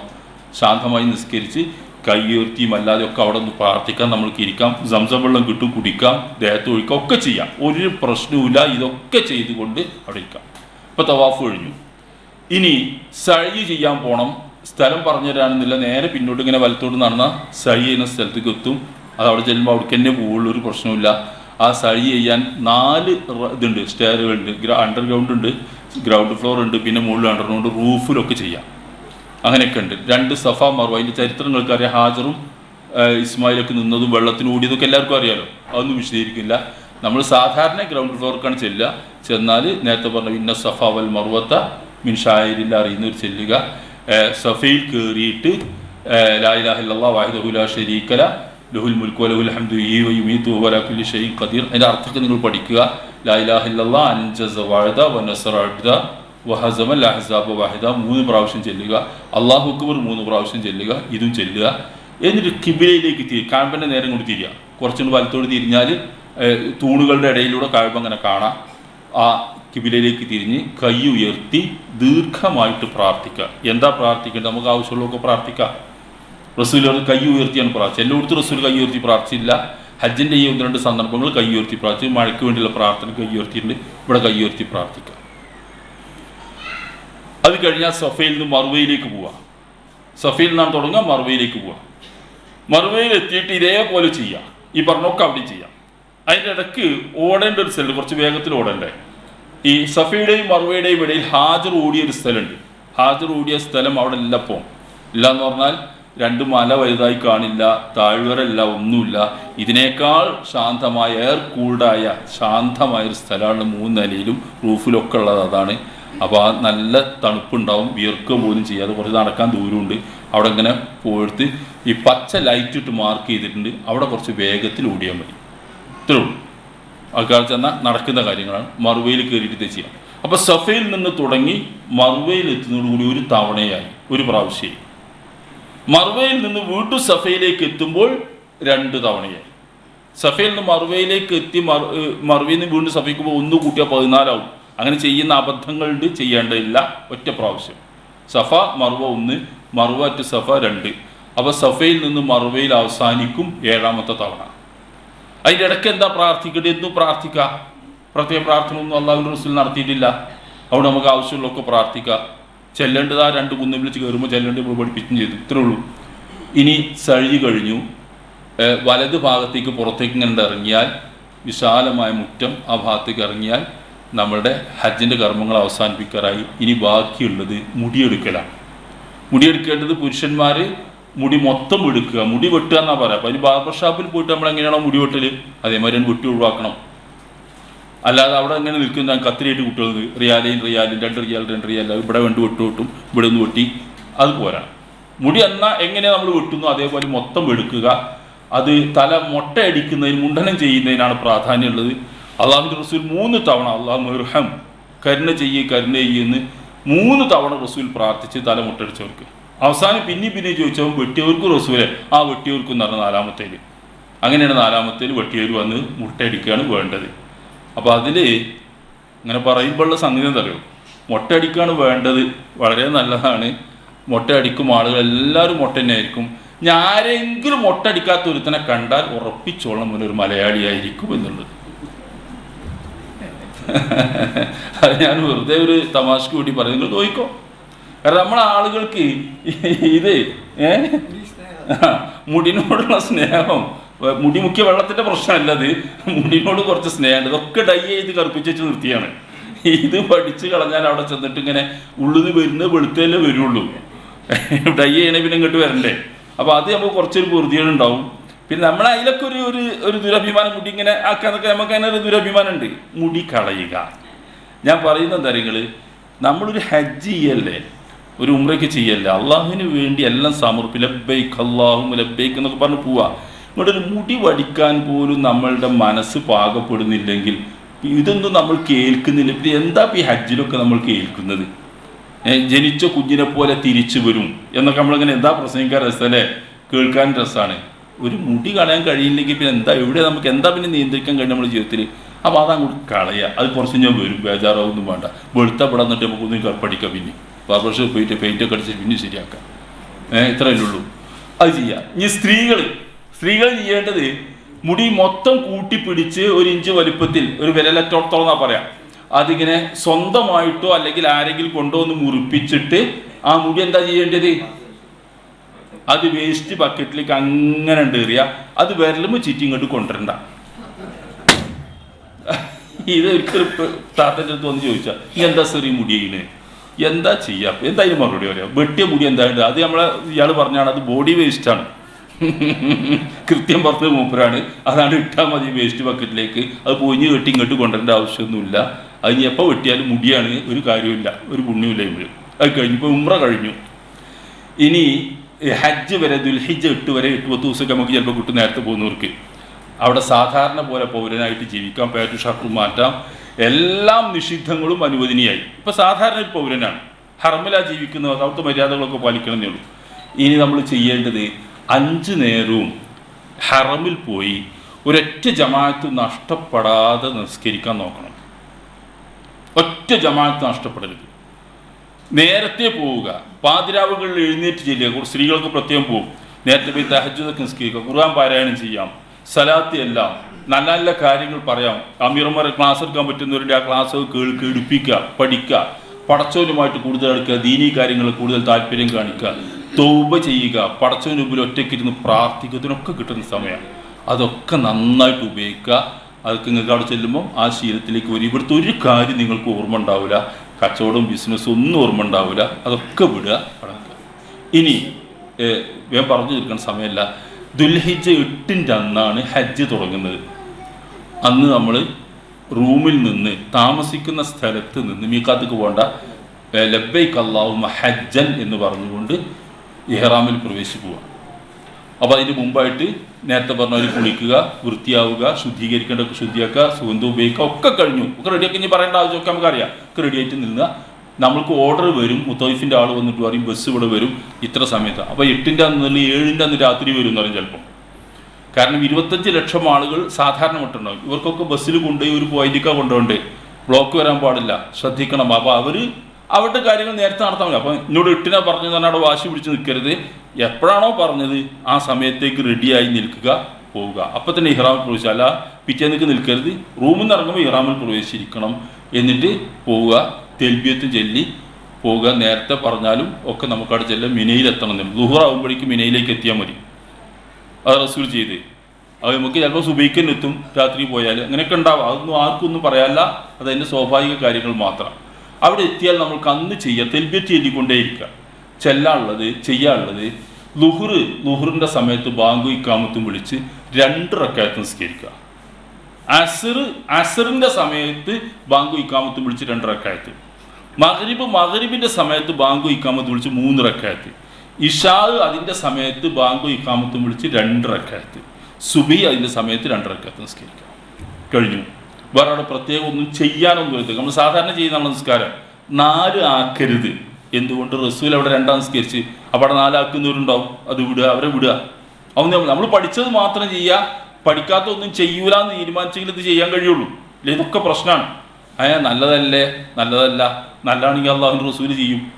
അപ്പോൾ ഈ 2 റക്അത്ത് നിസ്കരിച്ച് 2 റക്അത്ത് നിസ്കരിച്ച് ജമ്മാക്കാൻ പറ്റുമോ? അത് പറ്റില്ല. അവിടെ അതാത് സമയത്ത് ചേർക്കാതെ ചുരുക്കി നമസ്കരിക്കുക. അതാണ് ഹജ്ജിലെ നമസ്കാരം. അത് അവിടെ നിന്ന് മക്കത്തിന് ഹജ്ജിന് വന്നിട്ടുണ്ടാവില്ല ആൾക്കാർ, അവരങ്ങനെ നിസ്കരിക്കുക. അവർക്ക് 2 നിസ്കരിച്ചാൽ ഹജ്ജിൽ അത്ര നിസ്കാരമുള്ളൂ എന്നർത്ഥം. സുബൈ എത്തി, സുബൈ കഴിഞ്ഞു, പിറ്റേന്ന് ദുൽഹിജ്ജ 9 അറഫ ദിവസമാണ്. അൽ ഹജ്ജ് അൽ അറഫ, അള്ളാഹു റസൂൽ പറഞ്ഞ ഹജ്ജ് എന്ന് പറയുന്നത് തന്നെ അറഫയാണ് എന്നാണ്. ആ അറഫയ്ക്ക് വേണ്ടി തയ്യാറാവുക. തലേന്ന് ഒഴിഞ്ഞിരുന്ന് പ്രാർത്ഥിച്ചും മാനസികമായി സന്നദ്ധത ഉണ്ടാക്കിയും ഒക്കെ ഇങ്ങനെ അറഫ മുതലാക്കണം എന്ന നിലയ്ക്ക് തയ്യാറാണ്. അറഫയിലേക്ക് പോവുക. അറഫയിലേക്ക് പോകാൻ സാധാരണഗതിയിൽ നമ്മുടെ ടെൻറ്റിൻ്റെ മുമ്പിൽ ബസ് വരും. ബസ് വന്നാൽ നമ്മളതിൽ കയറും. അതിൻ്റെ നേരത്തെ കയറുന്ന സീറ്റ് കിട്ടും, പിന്നെ കയറുന്ന നിൽക്കേണ്ടി വരും, പിന്നെ കയറുന്ന ബസ്സിൻ്റെ മുകളിലും കയറും. അതിൻ്റെ കമ്പിമലൊക്കെ പിടിച്ച് നിൽക്കുന്നുണ്ടാവും, കാരിയർമലൊക്കെ പിടിച്ച് ഇങ്ങനെ കോണിമലൊക്കെ പിടിച്ച് നിൽക്കുന്നുണ്ടാവും. എല്ലായിടത്തും ആളുണ്ടാവും. കാരണം 25 ലക്ഷം ആളുകൾക്ക് സീറ്റിംഗ് കപ്പാസിറ്റിയിൽ മാത്രം ബസ് വിട്ടാൽ ബസ് പോകാൻ സ്ഥലം ഉണ്ടാവില്ല പിന്നെ അവസാനം. അപ്പോൾ 500 പണ്ടത്തെ റേഷ്യോ 500 ആൾക്കൊരു ബസ്സിനുള്ള റേഷ്യോയിലാണ് പോയി. ഇപ്പോൾ മാറ്റങ്ങളൊന്നും എനിക്കറിയില്ല. അപ്പോൾ അതിൽ എല്ലാവരും പോകും. കുറേ ആൾക്കാർ നടന്നു പോകും. സുബൈസ് കേക്കിന് മുമ്പനെ നടക്കുന്നവരുണ്ടാവും, പാകിസ്ഥാനികളൊക്കെ ഇങ്ങനെ നടക്കുന്നുണ്ടാവും, കെട്ടുപാടൊക്കെ കയറി. ഒക്കെ ഓരോരുത്തരും ഓരോ മാനസികാവസ്ഥയാണ്. നമ്മൾക്കിങ്ങനെ നമ്മളെ ആൾക്കാർ വല്ലാതെ നടക്കുന്നില്ല, ബസ് കയറും ഇൻഷാ അല്ലാഹ്. അപ്പോൾ അതിൽ തള്ളി പിടിച്ച് കയറുക, എന്നിട്ട് പോവുക, തെൽബീയത്ത് ചൊല്ലി പോവുക. അറഫയിലാണ് നമ്മൾ എത്തേണ്ടത്. അറഫയിൽ എത്താൻ കുറച്ച് ദൂരമേ ഉള്ളൂ. പക്ഷേ ചിലപ്പോൾ ബ്ലോക്കിൽ പെടും, സമയമെടുക്കും, ഒക്കെ ചെയ്യും. രാവിലെ പോയാൽ ഉച്ചയാവും ചിലപ്പോൾ എത്താൻ, അങ്ങനെയൊക്കെ സംഭവിക്കും. അതൊന്നും നമ്മൾ പറയേണ്ട ആവശ്യമില്ല. അറഫയിൽ എത്തിയാലാണ് ബാക്കി നമ്മൾ കാര്യങ്ങളുള്ളൂ. അപ്പോൾ നമ്മൾ എത്തുന്നത് അറഫയിലാണ് എന്ന് ഉറപ്പുവരുത്തുക. അറഫയിലാണെന്ന് ഉറപ്പുവരുത്തൽ എങ്ങനെയാണ് നിങ്ങൾ? അറഫിൻ്റെ ബൗണ്ടറി അവിടെ എങ്ങനെ അടയാളപ്പെടുത്തിയിട്ടുണ്ട്? മഞ്ഞ സൈൻ ബോർഡ് വെച്ച് അടയാളപ്പെടുത്തിയിട്ടുണ്ട്. മഞ്ഞ ബോർഡാണ് അറഫിൻ്റെ. അതുപോലെ ബിദായത്ത്, ഇനി തുടക്കം, ബിഗിനിങ് എന്നും ഇംഗ്ലീഷിലും അറബിയിലും ഉറുദുവിലൊക്കെ എഴുതിയിട്ടുണ്ട്. തുടക്കം ഇന്നടുത്ത്, എൻഡ് ഇന്നടുത്ത് അങ്ങനെ കാണിച്ചിട്ടുണ്ടാവും. ആ ബൗണ്ടറിൻ്റെ ഉൾഭാഗമാണ് അറഫ. അതിൻ്റെ ഉള്ളിലാണ് നിൽക്കേണ്ടത്. അപ്പോൾ നമ്മൾ ബസ് വഴിയിൽ നിന്ന് ബ്ലോക്കായി നിൽക്കുക, തിരക്കിൽപ്പെട്ടിട്ട്. അപ്പോൾ അറഫൻ്റെ ബൗണ്ടറിൻ്റെ അടുത്ത് ഇങ്ങനെ ബ്ലോക്കായാൽ നമ്മൾ എന്ത് ചെയ്യണം? അവിടെ നിന്ന് ഇറങ്ങിയിട്ട് നമ്മൾ നിൽക്കാനുള്ള സ്ഥലം ഉണ്ടാവും, അതിൻ്റെ ഉള്ളിൽ കയറി നിന്നാൽ മതി. ഏതെങ്കിലും സ്ഥലത്ത് പോയി അറഫിൻ്റെ ഉള്ളിലായത്. ഇനി ബസ് ബൗണ്ടറിൻ്റെ ഉള്ളിൽ കയറിയിട്ട് പിന്നെയും കുറച്ച് പോകേണ്ട സ്ഥലമൊക്കെ ഉണ്ടാവും. അപ്പോൾ ബ്ലോക്കായി ഒരു പ്രശ്നമില്ല, ബസ്സിലാടെ ഇരുന്നാൽ മതി, ഒരു പ്രശ്നമില്ല. അറഫൻ്റെ ഉള്ളിലാവണമെന്നേ ഉള്ളൂ. അത് നല്ല പോലെ ശ്രദ്ധിക്കുക. അറഫൻ്റെ പുറത്ത് നിൽക്കുന്ന ആളുകൾ ഉണ്ടാവും, നമ്മളെ ആൾക്കാരായിരിക്കും അധികം ഉണ്ടാകുക. തിരക്കൊക്കെ ഒഴിവാക്കി ഏതെങ്കിലും മലയുടെ മുകളിൽ കയറിയിരിക്കുന്നുണ്ടാവും. നമ്മളെ ആൾക്കാരാണ് ആ സാമർത്ഥ്യം കൂടുതലുള്ള ആൾക്കാർ. മറ്റുള്ളൊക്കെ സാധുക്കൾ നേരായി ചെല്ലിൽ പോയിക്കും. നമ്മൾ വലിയ വളവന്മാരായതുകൊണ്ട് കുറച്ച് അവിടെ ഇവിടേക്ക് പോയി ഇങ്ങനെയിരിക്കും. അറഫൻ്റെ ഉള്ളിലാന്ന് ഉറപ്പ് വരുത്തും. രണ്ടാമത്, അറഫയിലെത്തിയാൽ നമുക്ക് ചെയ്യേണ്ട ദുഹുർ ബാങ്ക് കൊടുക്കുന്ന സമയത്ത് അവിടെ മസ്ജിദുൽ നെമിറ പള്ളി, ആ പള്ളിയിൽ നിന്ന് ബാങ്ക് വിളിക്കും, ഇഖാമത്ത് വിളിക്കും, ജമാഅത്തും നടക്കും. ദുഹുർ സമയത്ത് ഒരു ഖുത്ബയും നടക്കും. നമ്മൾ കേൾക്കാൻ കഴിയും. നേരത്തെ എത്തിയാൽ നമ്മുടെ മൊബൈലൊക്കെ തുറന്നു വെച്ചാൽ നമുക്ക് അത് കേൾക്കുക. അത് ലൈവായിട്ട് ബ്രോഡ്കാസ്റ്റ് ചെയ്ത് ചാനലുകൾ വഴി ലോകത്തിലെല്ലാ ഭാഗത്തേക്കും എത്തിച്ചു കൊടുക്കുന്നുണ്ട്. നമ്മൾക്കും കേൾക്കുക. ഒരു 10-40 മിനിറ്റുള്ള ഒരു ഗംഭീര അറബി ഖുത്ബയായിരിക്കും. അത് ആയത്തുൽ ഹദീസ് ഇസ്ലാമിനെ പരിചയപ്പെടുത്തിയുള്ള ഖുത്ബ വിഷയങ്ങളുണ്ടാവും. അതിൽ ആനുകാലിക ഇഷ്യൂകളുണ്ടല്ലോ, അതിനെ പറ്റിയുള്ള നിലപാടുകൾ പറഞ്ഞിട്ടുണ്ട്. അപ്പോൾ നമ്മുടെ കൂട്ടത്തിൽ അത് കേട്ട് പരിഭാഷപ്പെടുത്തി തരാൻ പറയുന്ന ആളുകളുണ്ടാവും. ഉസ്താദുമാരൊക്കെ ഉണ്ട്. അവരോട് പറഞ്ഞെന്നാൽ അവർ കഴിഞ്ഞിട്ട് പരിഭാഷപ്പെടുത്തി തരും. അങ്ങനെ ആകുമ്പോൾ നമുക്ക് അതിൻ്റെ അർത്ഥം മനസ്സിലാക്കി. അല്ലെങ്കിൽ പിന്നെ എപ്പോഴും കേൾക്കണമെന്നുണ്ടെങ്കിൽ യൂട്യൂബിൽ നിന്ന് ഡൗൺലോഡ് ചെയ്താൽ കിട്ടും ചെയ്യും. ഇതൊക്കെയാണ് അതിൻ്റെ സംഗതി. ആ പള്ളി അടുത്തൊക്കെ ആണെങ്കിൽ അവിടെ പോയി നിസ്കരിക്കുക, ജമാഅത്തിൽ കൂടാം. നേരത്തെ എത്തി ആ പള്ളി അവിടെ നമുക്കവിടെ പോകാൻ. പള്ളിയിൽ പോകുമ്പോൾ ശ്രദ്ധിക്കേണ്ടത്, ആ പള്ളിയൊക്കെ ഞങ്ങൾ ഒഴിവ് സമയങ്ങളിൽ ഈ ഇടക്കാലത്ത് പോയി കാണുകയൊക്കെ ചെയ്യും, സൗകര്യപ്പെടുന്നവർ. അതിനൊക്കെ സൗകര്യമുണ്ട്. ആ പള്ളിയുടെ മുൻഭാഗം അറഫയുടെ ഭാഗമല്ല, ഇമാമ് നിൽക്കുന്ന മിമ്പർ നിൽക്കുന്ന ഭാഗം 1/3 ഭാഗം കട അടയാളപ്പെടുത്തിയിട്ട് പറഞ്ഞിരുന്നേ ഉള്ളൂ. കാരണം നെമിറ എന്ന് പറഞ്ഞ സ്ഥലമാണത്. ആ സ്ഥലത്താണ് റസൂൽ ഒന്ന് പ്രസംഗിച്ചോ നിസ്കരിച്ചൊക്കെ. അതതിൻ്റെ മുൻഭാഗമാണ്. അറഫിൻ്റെ നേരെ പുറത്ത്. പക്ഷെ അത് നമുക്ക് പോയിക്കാൻ കഴിയില്ല, അറഫയ്ക്ക് എടുത്തുള്ളൂ. അതിൻ്റെ പിൻഭാഗം 2/3 അറഫയിലാണ്. അവിടേക്ക് ഇരിക്കാൻ സൗകര്യം ഉണ്ടാവും, AC-യിൽ പോയി ഇരിക്കാം. അതൊന്നും പ്രതീക്ഷിക്കേണ്ട, ഉണ്ടെന്ന് പറയാമെന്ന് മാത്രമേ ഉള്ളൂ. നമ്മളെ സ്ഥലത്ത് പോയിട്ട് ഇരിക്കുക. ളുഹർ 2 റക്അത്ത്, അസ്ർ 2 റക്അത്ത് ഉടനെ ചേർത്ത് നിസ്കരിക്കുക. അവിടെ അങ്ങനെ റസൂൽ നിസ്കരിച്ച് പിന്നെ അവിടെ നിസ്കാരമൊന്നുമില്ല. ചെന്ന പാടന്നെ ളുഹറും അസ്റും സമയമായാൽ ബാങ്ക് ഇഖാമത്ത് കൊടുത്ത് നിസ്കരിക്കുക, അല്ലെങ്കിൽ ആ ജമാഅത്ത് കിട്ടുമോ നോക്കുക, അല്ലെങ്കിൽ നമ്മൾ നിസ്കരിക്കുക, കഴിഞ്ഞു. ഇനി മഗ്രിബ് നമസ്കാരം വരെ അവിടെ നിൽക്കേണ്ടതുണ്ട്. മഗ്രിബ് അവിടുന്ന് നിസ്കരിക്കാൻ പാടില്ല. മഗ്രിബ് മുസ്ദലിഫയിൽ പോയിട്ട് ഇഷായിൻ്റെ കൂടെയാണ് നിസ്കരിക്കേണ്ടത്. അപ്പം നല്ലതല്ലേ? നല്ലതല്ല. നബി ചെയ്തത് ഇങ്ങനെയാണ്, റസൂൽ ചെയ്ത മാതിരി ചെയ്യുക. പിന്നെ അറഫയിൽ ഇനിയുള്ള പണി എന്താ? അറഫയിൽ പ്രാർത്ഥനയ്ക്ക് സമയം കാണുക എന്നുള്ളതാണ്. അതാണ് അറഫയിലെ ഏറ്റവും വലിയ കർമ്മം. അള്ളാഹുവിൻ്റെ റസൂൽ പറഞ്ഞത് ഏറ്റവും അധികം ആളുകളെ നരകവിമുക്തരാക്കുന്ന ദിവസം അറഫ ദിവസമാണ്. ഏറ്റവും അധികം ആളുകൾ നരകത്തിൽ മോചിക്കപ്പെടുന്ന ദിവസമാണ് അറഫ. അത് നഷ്ടപ്പെടുത്തിക്കൂടാ. നമ്മുടെ നിയ്യത്തിൽ തന്നെ അറഫ വേണം. അതുകൊണ്ടാണ് നേരത്തെ പറഞ്ഞല്ലോ, സൗദി ഗവൺമെന്റ് ഹോസ്പിറ്റലൈസ് ചെയ്ത ആളുകളെ ആംബുലൻസിൽ കൊണ്ടുവന്ന് അറഫയിൽ നിർത്തും. അറഫ കിട്ടാത്തവന് ഹജ്ജില്ല, അവർക്ക് പ്രാർത്ഥിക്കാം, എന്നിട്ട് തിരിച്ചു കൊണ്ടുപോകര്. അതാണ് അറഫന്റെ പ്രാധാന്യം. അത് നമ്മൾ മനസ്സിലാക്കണം. റസൂലുള്ള പറഞ്ഞു, ഈ അള്ളാഹു ഒന്നാം ആകാശത്തേക്ക് ഇറങ്ങി വരും. മലക്കുകൾ പറയും, മലക്കുകളോട് അള്ളാഹ് ചോദിക്കും. ഇതൊക്കെ ഒരു ഔപചാരികതയാണ്. എന്തിനാണ് ഈ ആളുകളൊക്കെ ക്ഷീണിച്ച് തളർന്നു വന്ന് നിൽക്കുന്നത്? അള്ളാഹ്ക്ക് അറിയാണ്ടില്ല. അത് അതിൻ്റെ രീതി അങ്ങനെയാണ്. മലക്കുകൾ ഒരു പടച്ചവനെ നിന്നോട് തേടാനും പ്രാർത്ഥിക്കാനും വേണ്ടി വന്നവരാണ് അവരൊക്കെ എന്ന് പറയും. അപ്പോൾ അള്ളാഹ് പറയുന്ന ഉത്തരം എന്താ അറിയോ? അവർ ചോദിക്കുന്നതൊക്കെ ഞാൻ നൽകിയിരിക്കുന്നു എന്നാണ്. അള്ളാഹ് വെറും വാക്ക് പറയില്ല. അള്ളാഹ്ക്ക് നമ്മൾ പറയുന്ന മാതിരി വോട്ട് കിട്ടാൻ വേണ്ടി പറയേണ്ട പ്രശ്നമൊന്നുമില്ല. ഒക്കെ തരാമെന്ന് പറയേണ്ടതില്ല. തരുമെന്ന് പറഞ്ഞാൽ തരുമല്ല.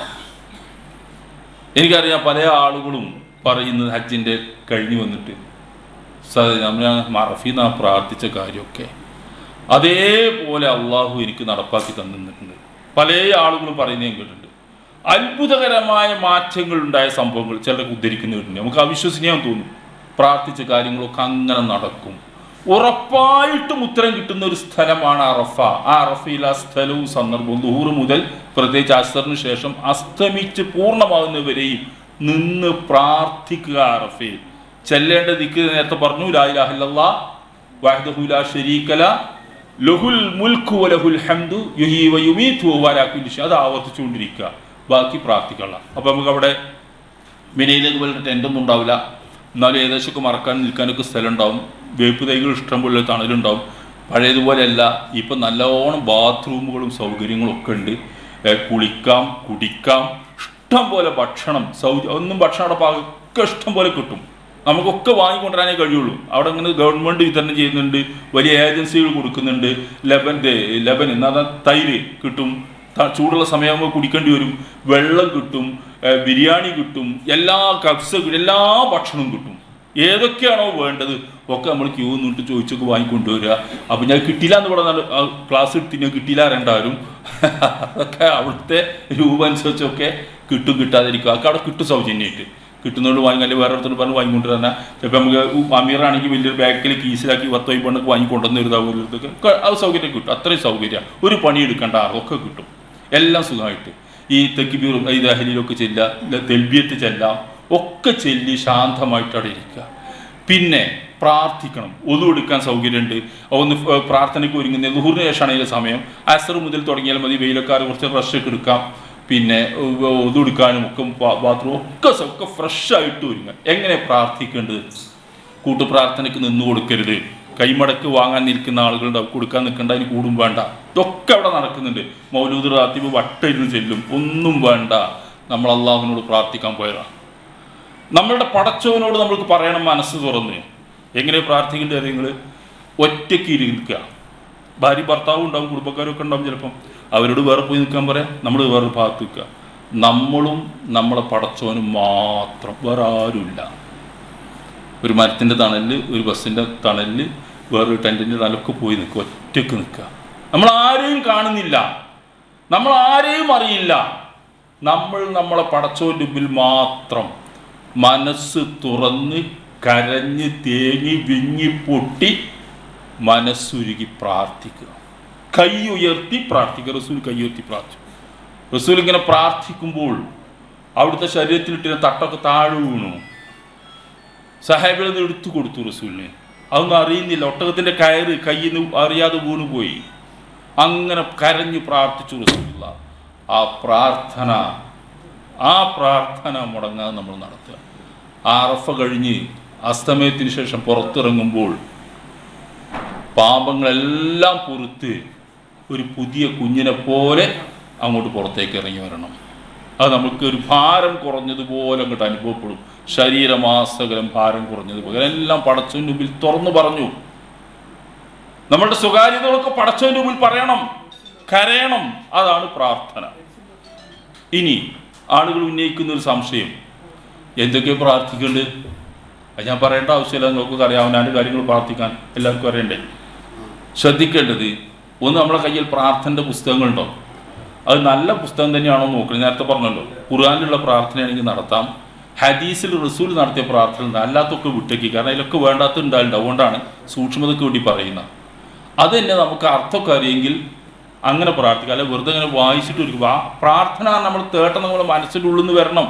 ഇതൊന്നും അറിയാതെ വെറുതെ പുസ്തകം പറയാൻ കൊണ്ട് കാര്യമില്ല. ആരെ കൊണ്ട് പ്രാർത്ഥിപ്പിക്കും വേണ്ട, പ്രാർത്ഥിക്കുകയാണ് വേണ്ടത്.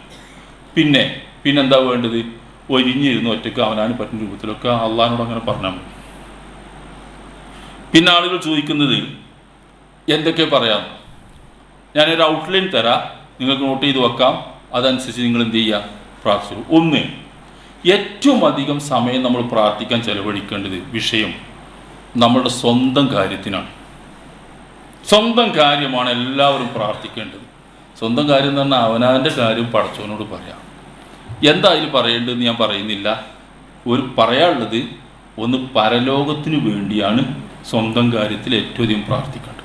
നരകത്തെ വിമുക്തി, സ്വർഗം കിട്ടാൻ, അതാണല്ലോ ആവശ്യം. ദുനിയാവിലെ കാര്യം പറയണ്ടെന്ന് പറയുന്നില്ല, പറയാം.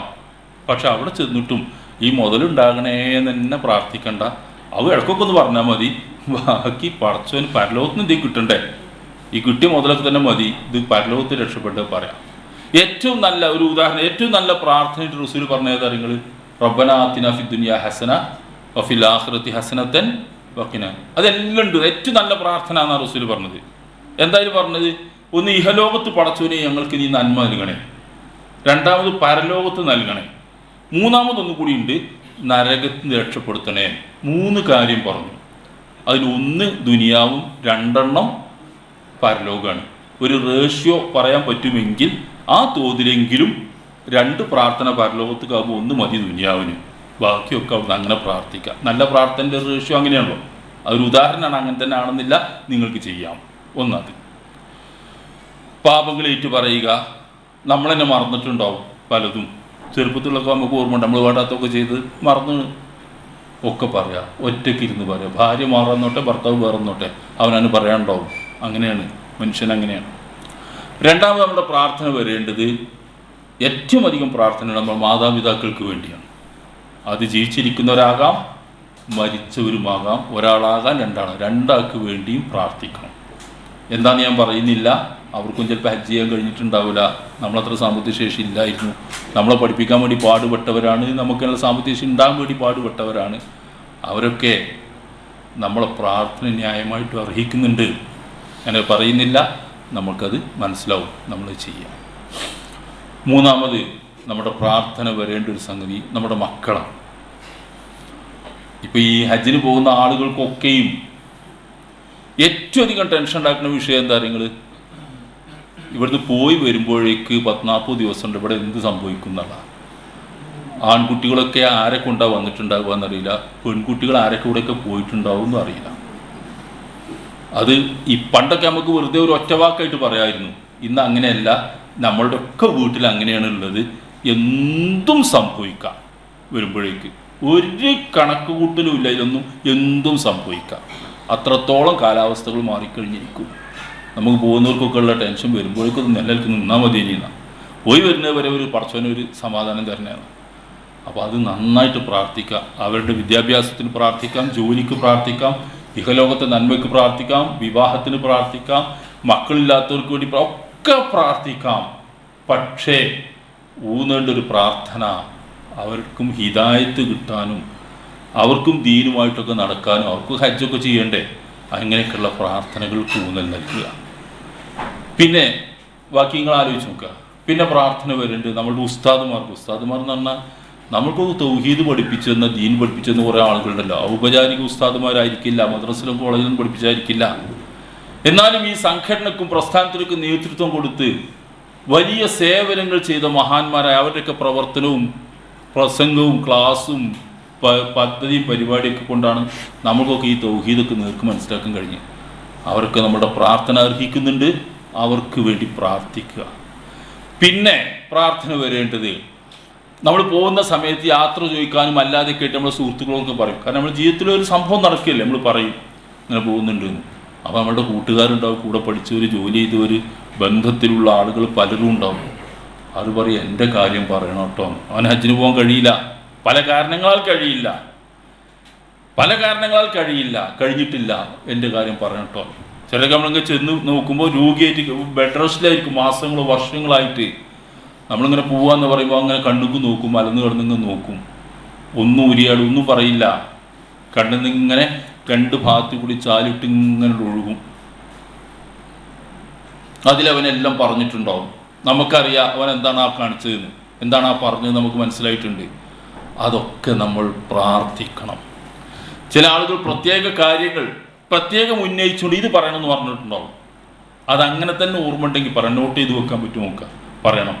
ഇല്ലെങ്കിൽ മൊത്തത്തിൽ എല്ലാവരും വസിയത്ത് ചെയ്തവരുണ്ട്, അവർക്കൊക്കെ വേണ്ടി മൊത്തം പ്രാർത്ഥിക്കുക, പ്രാർത്ഥന വിളിക്കുക. അങ്ങനെ പ്രാർത്ഥിക്കുന്നവരെ റസൂൽ പറഞ്ഞത്, ആ പ്രാർത്ഥനയ്ക്ക് ഒരാളുടെ അസാന്നിധ്യത്തിൽ നടത്തുന്ന പ്രാർത്ഥനയ്ക്ക് വേണ്ടി മലക്കുകൾ ആമീൻ പറയും. വലക്ക മിഥില, നിനക്കും അതേപോലെ ഉണ്ടാവട്ടെ എന്ന് മലക്കുകൾ പറയുന്ന. നമ്മൾ ആർക്കൊക്കെ വേണ്ടി പ്രാർത്ഥന, അതൊക്കെ നമുക്കും ഉണ്ടാകാൻ വേണ്ടി മലക്കുകൾ ആമീൻ പറയും, പ്രാർത്ഥിക്കുകയും ചെയ്യുന്നു. മലക്കളുടെ പ്രാർത്ഥന നമുക്കും കിട്ടുന്നത് അവിടെ ഒരു നഷ്ടക്കച്ചവടമല്ല, ലാഭക്കച്ചവടമാണ്. വീണ്ടും വീണ്ടും അങ്ങനത്തെ പ്രാർത്ഥിക്കാം. പിന്നെ നമ്മളുടെ പ്രാർത്ഥന വരേണ്ടത് നമ്മുടെ ഇന്ത്യ രാജ്യത്തിന് വേണ്ടി.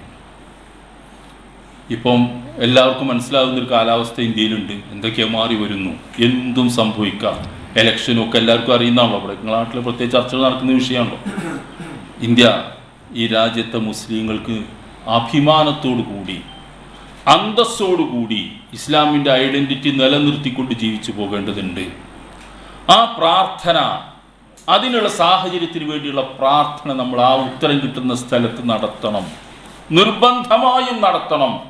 മുസ്ലിങ്ങൾക്കെന്നല്ല, ഈ രാജ്യത്തെ എല്ലാ പൗരന്മാർക്കും സമാധാനത്തോടു കൂടി ജീവിക്കാൻ വേണ്ടി പ്രാർത്ഥിക്കാം.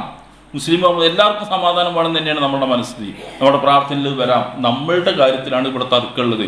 അതുകൊണ്ട് നമ്മൾക്ക് വേണ്ടി നമ്മൾ ഒരുപാട് പ്രാർത്ഥിക്കണം. നമ്മുടെ സംഘടനാ നേതാക്കന്മാർക്ക് വേണ്ടി പ്രാർത്ഥിക്കണം. സംഘടനയ്ക്ക് നല്ലൽക്ക് പോകാതിരുന്ന പ്രശ്നങ്ങൾക്ക് അറിയാലോ, ഇതൊക്കെ എൻ്റെ പ്രശ്നങ്ങളുണ്ട് എന്നുള്ളതൊക്കെ ഒക്കെ മാറിക്കിട്ടാനും നല്ലൽക്കും ഒരുമിച്ച് പോകാനും ഒക്കെ പ്രാർത്ഥിക്കണം. ഒരു പ്രാർത്ഥനയും കൂടി വരേണ്ടത്, ആഗോള അടിസ്ഥാനത്തിൽ മുസ്ലിങ്ങളുടെ അവസ്ഥ നമുക്കറിയാം. പലയിടത്തും പ്രശ്നങ്ങളാണ്. ഫിലസ്തീൻ എല്ലാവർക്കും അറിയുന്ന സംഭവമാണ്. ഇസ്രായേലും ഫലസ്തീനും ഒക്കെ എല്ലാവർക്കും അറിയാം. ആ ഉത്തരം കിട്ടുന്ന സ്ഥലത്ത് നമ്മുടെ പ്രാർത്ഥനയിൽ അത് വരണം, നിർബന്ധമാണ്. അങ്ങനെ ഈ തരത്തിലൊക്കെയുള്ള പ്രാർത്ഥനകൾ അറഫയിൽ നടത്തുക. അത് കഴിഞ്ഞ് മഗ്‌രിബിന് ശേഷവും പോരാ. ഒന്ന് രണ്ട് കാര്യം കൂടി പറഞ്ഞ് ഞാൻ അവസാനിപ്പിക്കാം. ഈ അറഫയിൽ ഒരു മല ഉണ്ട്, ജബലുർ റഹ്മ. അത് നമ്മൾ നിൽക്കുന്നതിന് 2-3 കിലോമീറ്റർക്ക് അപ്പുറമായിരിക്കും അതുണ്ടാവുക, ചിലപ്പോൾ അതിൻ്റെ അടുത്ത് തന്നെ ആയിരിക്കും. അപ്പോൾ ആളുകളെ വിചാരം അതിന്മേൽ കയറി നിൽക്കുന്നതിന് എന്തോ പുണ്യം ഉണ്ടെന്ന്. ഒരു പുണ്യമില്ല, ഒരു മലയാണ്.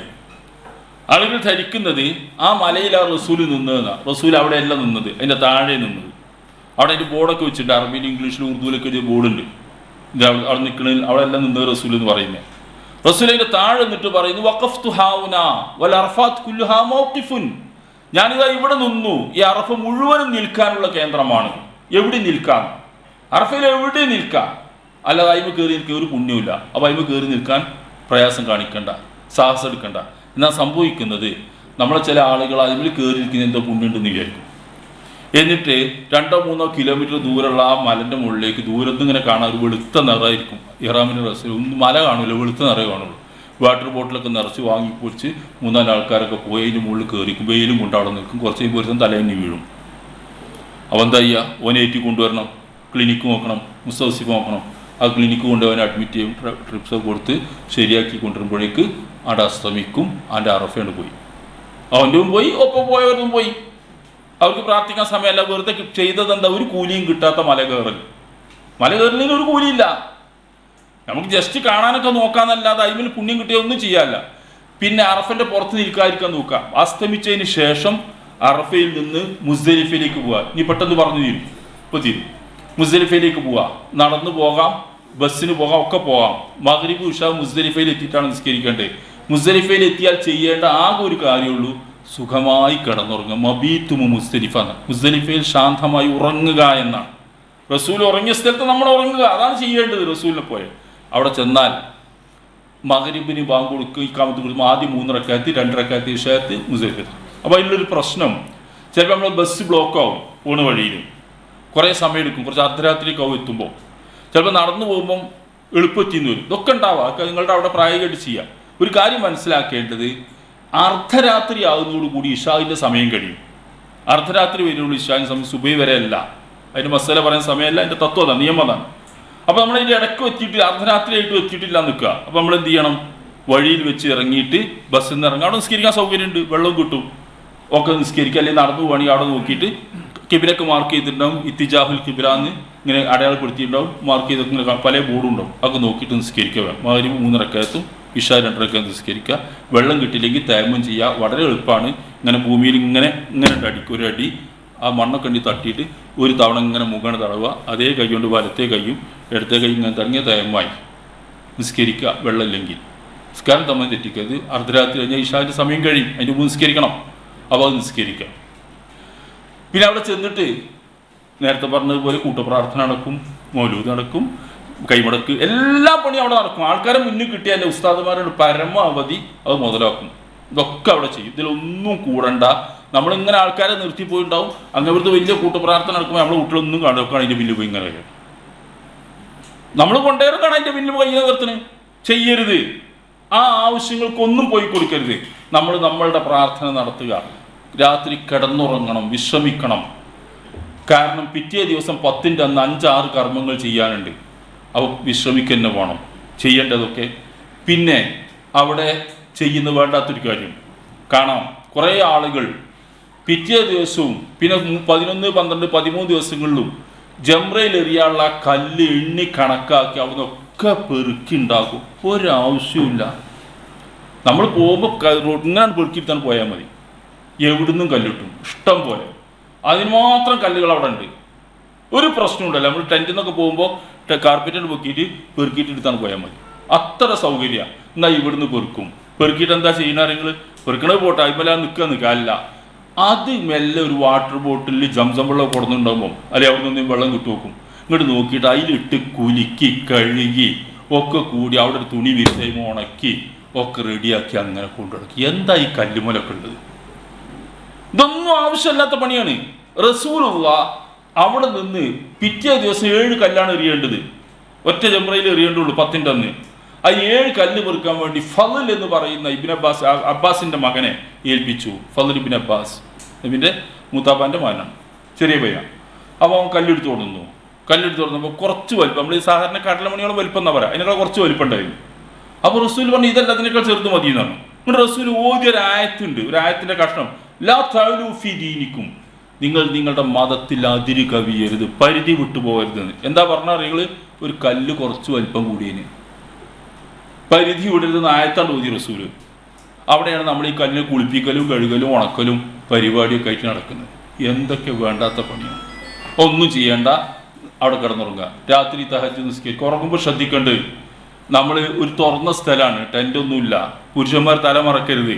തെൽബിയത്ത് ചെല്ലാം. സ്ത്രീകൾക്ക് അതൊക്കെ ആകാം. നല്ല ഓപ്പൺ എയറിൽ നല്ല കാറ്റുണ്ടാവും. നേരം വിളിക്കുമ്പോഴത്തേനൊക്കെ ഒച്ചടച്ചിട്ടുണ്ടാവും. ചിലപ്പോൾ ജലദോഷം പിടിച്ചിട്ടുണ്ടാവും. ചെറിയ ചെറിയ പ്രശ്നങ്ങളൊക്കെ ഉണ്ടാവും. അതൊക്കെ എങ്ങനെയാണ് പോകുന്നത് അത് തന്നെയല്ല. ഞാൻ നേരത്തെ പറഞ്ഞു, ഈ അസുഖമൊന്നും നിങ്ങൾക്ക് അവിടെ നിന്ന് ഏൽക്കൂല. അങ്ങനത്തെ ഒരു പ്രശ്നമില്ല. ശാന്തമായിട്ട് നമുക്ക് ഇതൊക്കെ ചെയ്യാം. പിന്നെ കിടക്കുമ്പോൾ ശ്രദ്ധിക്കേണ്ടത്, ഈ ബാത്റൂമുകൾ പണ്ടൊന്നും ഇല്ല കേട്ടോ, ഇപ്പോൾ ഇഷ്ടം പോലെ ബാത്റൂമുകൾ ഉണ്ട്. ഇങ്ങനെയാണ് അത് രാവിലെ എഴുന്നേറ്റ് നമുക്ക് ബാത്റൂമിലൊക്കെ പോകണം. അപ്പോൾ അതിങ്ങനെ ഒന്ന് മാർക്ക് ചെയ്ത് കിടക്കുക. അതിൻ്റെ ഡിസ്റ്റൻസ് ഒക്കെ നോക്കി കിടക്കുക. അതിൻ്റെ അടുത്ത് അതിന് മുന്നേ പോയി കിടന്നാൽ എല്ലാവരും ചവിട്ടി പോകും. എല്ലാവരും പോകുന്ന രാത്രിക്ക് അങ്ങ് നീച്ചു പോകും ആൾക്കാർ. അപ്പോൾ അതിന് മുന്നേ തന്നെ പോയി കിടക്കണ്ട, കുറച്ച് വിട്ട് കിടക്കുക. അതിൻ്റെ നമ്പർ നോട്ട് ചെയ്യണം. നമ്പർ നോട്ട് ചെയ്യണം എന്താ പറയുക, നമ്മളതിൻ്റെ അടുത്താന്ന് നമുക്ക് തന്നെ അറിയാൻ. പിന്നെ നമ്മളെ കൂട്ടുകാരൊക്കെ അവിടെ ഉള്ളിലൊക്കെ ഉണ്ടാവും. മൊബൈലിൽ വിളിക്കുന്നത് എത്ര നമ്പറിലാന്ന് പറഞ്ഞാൽ, ഞാൻ അതിൻ്റെ 17-ലാണ്, ആജ് 16-ലാണ്, അങ്ങോട്ട് വരാം, അല്ലെങ്കിൽ അങ്ങോട്ട് പോകാം. ഇതൊക്കെ ആ നമ്പറൊക്കെ സീരിയലായിട്ടാണ് നമ്പർ ഉണ്ടാവുക, ക്രമത്തിലുണ്ടാവുക. അതൊക്കെ നോട്ട് ചെയ്ത് വെക്കുക. അവിടെ കിടന്നുറങ്ങുക. സുബൈൻ്റെ മുമ്പ് എഴുന്നേൽക്കുക, ബാത്റൂമിലൊക്കെ പോവുക. പണ്ട് അതൊന്നും ഇല്ലായിരുന്നു. ഇപ്പം ഒക്കെ ഉണ്ട്, സൗകര്യമുണ്ട്. നല്ല ചൂടുള്ള വെള്ളം, തണുത്ത വെള്ളമൊക്കെ കിട്ടും. തഹജ്ജുദ് നിസ്കരിക്കുക. ബാങ്ക് കൊടുത്താൽ സമയമായ ബാങ്ക് ഇക്കാമത്ത് കൊടുത്ത് ജമാഅത്തായിട്ട് നിസ്കരിക്കുക. ഖിബിലയിലേക്ക് തിരിഞ്ഞ് പ്രാർത്ഥിക്കുക, കൈ ഉയർത്തി പ്രാർത്ഥിക്കുക. സൂര്യൻ ഉദിക്കുന്നതിന് മുമ്പ് അവിടെ നിന്ന് പോകണം മിനയിലേക്ക്. അവിടെ വദ്കുറുല്ലാഹ ഇൻദൽ മശ്അരിൽ ഹറാം. മശ്അരിൽ ഹറാം എന്ന് പറഞ്ഞാൽ മുസ്ദലിഫയിലെ ഒരു കുന്നായിരുന്നു, ചെറിയൊരു മണൽക്കുന്ന്. അവിടെ ഒരു പള്ളി ഉണ്ടാക്കിയിട്ടുണ്ട്. അവിടെ എത്തിയാൽ അവിടുന്ന് പ്രാർത്ഥിക്കാം, അള്ളാഹുവിനെ ഓർക്കാം. ഇല്ലെങ്കിൽ പോണ വഴിക്ക് നമുക്ക് കാണാം, അല്ലെങ്കിൽ അവിടെ എവിടെയും പ്രാർത്ഥിക്കാം. ഇത്രയുള്ളിൽ കാര്യം അതൊക്കെ റസൂൽ അനുഭവിച്ച കാര്യങ്ങളാണ്. അപ്പോൾ അവിടെ നിന്ന് പ്രാർത്ഥിക്കുക. പിറ്റേ ദിവസം 10ലേക്ക് നമ്മൾ പോവുകയാണ്. 6 കാര്യങ്ങൾ ചെയ്യാണ്ട്. 1, ജംറയിൽ എറിയണം. ശ്രദ്ധിക്കുക, ജംറയിൽ എറിയണം.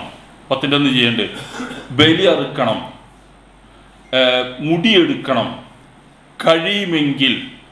കഴിയുമെങ്കിൽ മാത്രം മക്കയിൽ പോയി തവാഫും സഴിയും ചെയ്യണം. രാത്രി മിനയിൽ താമസിക്കുകയും ചെയ്യണം. ഇത് 10ൻ്റെ അന്ന് ചെയ്യേണ്ട കർമ്മങ്ങളാണ്. ഈ കർമ്മങ്ങളൊക്കെ ചെയ്യണമെങ്കിൽ കുറച്ച് ക്ഷീണാധ്വാനം ഉണ്ടാവും. മിനയിലേക്ക് പിന്നെ വാഹനമെല്ലാം നടന്നാണ് പോവുക. അപ്പോൾ കുറച്ച് തിരക്കൊക്കെ ഉണ്ടാവും. കുറച്ച് തിരക്ക് അനുഭവപ്പെടുന്ന രംഗാണത്. ആ മുസ്ദലിഫയിൽ നിന്ന് മിനയിലേക്ക് പോകുന്നത്. രോഗികളായ ആളുകൾക്ക് സുബൈൻ്റെ മുമ്പ് പോകാൻ നബി അനുവാദം കൊടുത്തിട്ടുണ്ടാകും. അങ്ങനത്തെ ഒരു കേസാണിത്. ചെന്നാൽ അപ്പോൾ പോയി എറിഞ്ഞോളി എന്ന് പറഞ്ഞു റസൂൽ. രോഗികൾക്കും അവർ പരിചരിക്കുന്നവർക്കൊക്കെ. അല്ലാത്തൊരു സുബൈൻ്റെ മുമ്പ് പോയാൽ നല്ല തിരക്കിൽ അങ്ങനെ പോകാം, ഒരു പ്രശ്നവുമില്ല.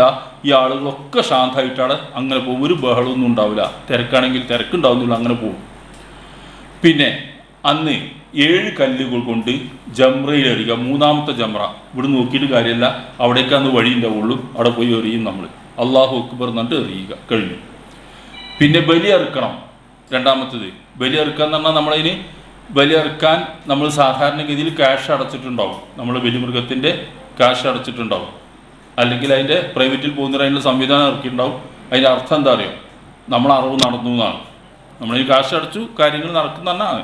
ബലി അറുക്കേണ്ട ദിവസം ദുൽഹിജ്ജ 10ൻ്റെ അന്ന്. 10 പറഞ്ഞാൽ പെരുന്നാൾ ദിവസമാണ്. അന്ന് പെരുന്നാളാണ്. ദുൽഹിജ്ജ 10-നാണുള്ള പെരുന്നാൾ. അന്നാണ് ബലി അറുക്കേണ്ടത്. അന്ന് പെരുന്നാൾ നമസ്കാരമല്ല. വെള്ളിയാഴ്ചയാണ്. ഈ ജുമായില്ല, ഒന്നുമില്ല. നമുക്കവിടെ ഹജ്ജേ ഉള്ളൂ. അതിന് ഹറമുക്ക് വേണ്ടണ്ട, പെരുന്നാൾ നമസ്കാരം ഉണ്ടാവും വിചാരിച്ച് ജുമായ്ക്ക് വേണ്ടി അവിടെ പോവുകയും ചെയ്യരുത്. ഒക്കെ നമുക്ക് അന്നതേ ഉള്ളൂ. പിന്നെ ബലി അറുക്കാൻ വേണ്ടി കാശ് അടക്കുന്നതോടുകൂടി സ്വാഭാവികമായിട്ട് ബലി അറുത്തു എന്നാണ് പരിഗണിക്കേണ്ടത്. നമുക്ക് വേണ്ടി അറുക്കും. പിന്നെ ഇനി ആർക്കും സ്വന്തം അറുക്കണമെന്നുണ്ടെങ്കിൽ നമ്മൾ അറുക്കുമ്പോൾ നമ്മളെ ക്യാഷ് അടക്കുമ്പോൾ കിട്ടുന്ന റെസിപ്റ്റ് ഉണ്ടാവും. അത് നമ്മൾ അറുക്കുന്ന സ്ഥലം കുറച്ച് ദൂരം പോകണം, മലയ്ക്ക് കയറി പോകണം. മൻഹർ അടക്കുന്ന പോയാൽ അവിടെ കാണിച്ചു കൊടുത്ത് ഒന്നിനെ കിട്ടും, നമുക്ക് അറുക്കും ചെയ്യാം. ഒരു പ്രശ്നമൊന്നുമില്ല. അതൊക്കെ വലിയ സാഹസമാണ്. ഇവിടുന്ന് പറയുന്ന ഉഷാറൊന്നും അവിടെ ചെല്ലുമ്പോൾ ഉണ്ടാവില്ല. അറുത്തതായിട്ട് പരിഗണിക്കും. അപ്പോൾ 2 3ാമത്തെ മുടിയെടുക്കലാണ്. മുടിയെടുക്കുക നേരത്തെ പറഞ്ഞല്ലോ, ആ രീതിയിൽ ബാർബർ ഷോപ്പൊക്കെ അവിടെ ഉണ്ട്. അവിടെ പോയിട്ട് മുടിയെടുക്കുക. അവിടെ പൈസക്ക് തർക്കിക്കുകയും ചെയ്യരുത്. 15 റിയാൽ 400 റുപ്യല്ലേ, എന്താ ഇപ്പോൾ ഇതില്ലേ, ചൂഷണാണെന്നൊന്നും പറയണ്ട, മുദ്രാവാക്യമൊന്നും വിളിക്കണ്ട. അവിടെ അതിൻ്റെ റേറ്റ് അതാണ്. ആർക്ക് കൊടുക്കുക. പിന്നെ 3 കഴിഞ്ഞു. 3 കാര്യങ്ങൾ കഴിഞ്ഞാൽ ഹജ്ജിൻ്റെ 1-ാം ഘട്ടം പൂർത്തിയാക്കി എന്ന് പറഞ്ഞാൽ ഡ്രസ്സ് മാറാം, നിഷിദ്ധങ്ങളായി കുറേ കാര്യങ്ങളുണ്ടായിരുന്നല്ലോ, അതൊക്കെ അനുവദനീയമായി. 1 മാത്രം ബാക്കി. ദാമ്പത്യ ശാരീരിക ബന്ധം മാത്രം നിഷിദ്ധം, ബാക്കിയൊക്കെ അനുവദനീയമായി. പാൻറ് ഷർട്ട് മാറ്റാം, ഒക്കെ സാധാരണ സുഗന്ധം ഉപയോഗിക്കാം, ഒക്കെ കഴിക്കാം. അന്ന് നല്ല ഭക്ഷണം കഴിക്കാൻ പറ്റുമെന്ന് നോക്കുക. ആ ജംറയിൽ എറിയുന്നത് വരെയും തെൽബിയത്ത് ചെല്ലണം. പിന്നെ അന്ന് തെക്കുബീർ ചെല്ലെങ്കിൽ തെക്കുബീർ ചെല്ലാം. കാരണം ബലി പെരുന്നാൾ ദിവസമാണ്, തെക്കുബീർ ചെല്ലാം. പിന്നെ അവിടെ നിന്നാണ് തെൽബിയത്തൊന്നുമില്ല. കഴിഞ്ഞു. ഇപ്പോൾ 10ൻ്റെ കഴിഞ്ഞു. ഇനി അന്ന് കഴിയുമെങ്കിൽ തവാഫ് ചെയ്യുക. കഴിയില്ല, നല്ല ആരോഗ്യവും യുവത്വമൊക്കെ ഉള്ളവർക്ക് പോയി നോക്കാം. പിന്നെ സഴിയും ചെയ്യുക. ഹജ്ജിൻ്റെ ആണ്. മറ്റൊക്കെ നമ്മൾ ഉംറൻ്റെ ചെയ്ത്, ഹജ്ജിൻ്റെ ആദ്യം ചെയ്ത് ഉംറൻ്റെ, ഹജ്ജിൻ്റെ ആയി. കഴിയില്ലെങ്കിൽ അന്ന് ചെയ്യാൻ കഴിയില്ല. 11-ന് ചെയ്യാം, 12-ന് ചെയ്യാം, 13-ന് ചെയ്യാം. അന്നും കഴിഞ്ഞില്ലെങ്കിൽ പോരുന്നതിൻ്റെ ഇടയ്ക്ക് ചെയ്താലും ആ കർമ്മം പൂർത്തിയാവും. പക്ഷെ എന്താണ്, അപ്പോഴൊക്കെ ഇഹ്റാമിൻ്റെ ഈ മര്യാദ പാലിച്ചിരിക്കണം. ദാമ്പത്യ ബന്ധം അനുവദനീയമല്ല. അതാണ് എല്ലാ പ്രശ്നം. ബാക്കിയൊക്കെ അനുവദി. പാൻറ്റും ഷർട്ടും ഇട്ട് തന്നെ പോയി തവാഫ് ചെയ്യാം. അതിന് ഇഹ്റാമിൻ്റെ ഡ്രസ്സൊന്നും വേണ്ട. 3 കഴിഞ്ഞോട് നമുക്ക് കുളിച്ച് ഫ്രഷായി പാൻറ്റ് ഷർട്ടൊക്കെ മാറ്റാലോ. ഒക്കെ പോയി തവാഫ് ചെയ്യാം. അന്ന് രാത്രി മിനയിൽ തങ്ങണം. അന്ന് മിനയിൽ തങ്ങിയപ്പോൾ സഹാബിൽ റസൂലിനോട് കുറേ സംശയങ്ങൾ ചോദിച്ചു. അങ്ങനെ ആയി നബിയെ. ചിലർ പറഞ്ഞു, നബിയെ ഞാൻ ആദ്യം തന്നെ പോയി സഴിയ ചെയ്ത് അവിടെ ഒഴിവുണ്ടായി, പിന്നെ തവാഫ് ചെയ്താൽ അതിനൊരു പ്രശ്നമല്ലായിരുന്നു. പല ഹറജൊരു പ്രശ്നമില്ല. നബിയെ ഞാൻ ആദ്യം മുടിയെടുത്തു, പിന്നെ പോയി അറുത്തുക, ഒരു പ്രശ്നവുമില്ല. ആ കാര്യങ്ങളൊക്കെ അങ്ങോട്ടും ഇങ്ങോട്ടും ചെയ്ത ആളുകൾ റസൂലൊക്കെ ഒറ്റ മറുപടി, ഇഫ് അലു, നിങ്ങൾ അങ്ങനെ ചെയ്തോളൂ, ഫലാ ഹറജ, ഒരു കുറ്റവുമില്ല എന്ന്. അത് നമ്മൾക്ക് വലിയൊരു സൗകര്യം അനുകൂലമാണ്. നമ്മൾ മക്കത്തിലാണ് തവാഫ് ചെയ്യാൻ വേണ്ടി. അപ്പോൾ തവാഫിൻ്റെ അവിടെ ഭയങ്കര തിരക്കേണ്ട, അടുക്കാൻ കഴിയില്ല. സഴിൻ്റെ അവിടെ ഒഴിഞ്ഞിങ്ങനെ കിടക്കേണ്ടി ആദ്യം ചെയ്യുക, പോയി സഴി ചെയ്യുക. എന്നിട്ട് പിന്നെ ഇവിടെ തിരക്ക് ഒഴിവാകുമ്പോൾ തവാഫ്. അന്ന് കഴിഞ്ഞതിന് പിറ്റേന്ന് പോയി തവാഫ് ചെയ്യുക. അല്ലെ എപ്പോഴാണ് സൗകര്യം ചെയ്യുക. ജംറന്റെ അടുക്കാണ്ട് അടുക്കാൻ കഴിയുന്നില്ല, മുടി പോയി എടുക്കാം, ഒരു വിരോധമില്ല. ഈ 5 കർമ്മങ്ങൾ റസൂൽ അങ്ങോട്ടും ഇങ്ങോട്ടും ഒക്കെ അതിന് ഒരു വിരോധമില്ല എന്ന് പറഞ്ഞു. ആ ആനുകൂല്യങ്ങളൊക്കെ നമ്മൾക്ക് വലിയൊരു സൗകര്യമാണ്, ആ ആനുകൂല്യം ഉപയോഗിച്ച് പോകാം. ഒരുപാട് അതിൽ വിശദീകരിക്കുക, ബലിയൊക്കെ ഒരുപാട് പറയേണ്ടത്, നമുക്ക് സമയമില്ല. ടീച്ചറോട് റെഡി നിൽക്കുകയാണ്. പിന്നെ 11, 12, 13 ദിവസങ്ങൾ ഉച്ചയ്ക്ക് ശേഷം, ളുഹറിന് ശേഷം നിസ്കരിച്ചിട്ടൊക്കെ പോയാൽ മതി. 3 ജംറകൾ എറിയാം, 1, 2, 3 ക്രമത്തിൽ. അതിൽ 21 കല്ല് വേണം. ആ 21 കണക്കാക്കി എടുക്കേണ്ട, കുറച്ച് കൂടുതൽ എടുക്കാം. കൂടുതൽ എടുക്കുന്നത് കൂടുതൽ എറിയാനല്ല, താഴെ വീണ് പോയാൽ കുനിഞ്ഞെടുക്കാൻ ശ്രമിക്കരുത്. കുനിയുമ്പോൾ ചിലപ്പോൾ അങ്ങനെയാണ് പോവും, പിന്നെ ഇങ്ങോട്ട് നീക്കൂല, ചിലപ്പോൾ തിരക്കാണ്, എന്തു സംഭവിക്കാം. അപ്പം 21 തന്നെ പാടുള്ളൂ, 7 അതേ പാടുള്ളൂ. കൂടുതൽ കരുതുന്നത് ഇതിനു വേണ്ടിയാണ്. അപ്പോൾ അതിന് പ്രശ്നമില്ല. എറിയുമ്പോൾ ശ്രദ്ധിക്കേണ്ടത്, അപ്പോൾ അവിടെ എങ്ങനെ ജംറ 1, 2 അതിലൊന്നും പ്രശ്നമല്ല. ഇപ്പോഴത്തെ സംവിധാനം അനുസരിച്ച് ജംറ പണ്ട് ഒരൊറ്റ ഒരു തൂണായിരുന്നു, ചെറിയൊരു തളവായിരുന്നു. ഇപ്പം അങ്ങനെയല്ല, ഏകദേശം ഈ ചുമരിൻ്റെ നീളമുള്ള ഒരു ജംറയാണ്, വലിയ ചുമരാണ്, അതിന് ചുറ്റും തളവുണ്ട്. ഇവിടുന്ന് അങ്ങോട്ട് എറിഞ്ഞാൽ മതി, ആ ഭാഗത്തുകൾ പോയാൽ മതി, അവിടെ എത്തും.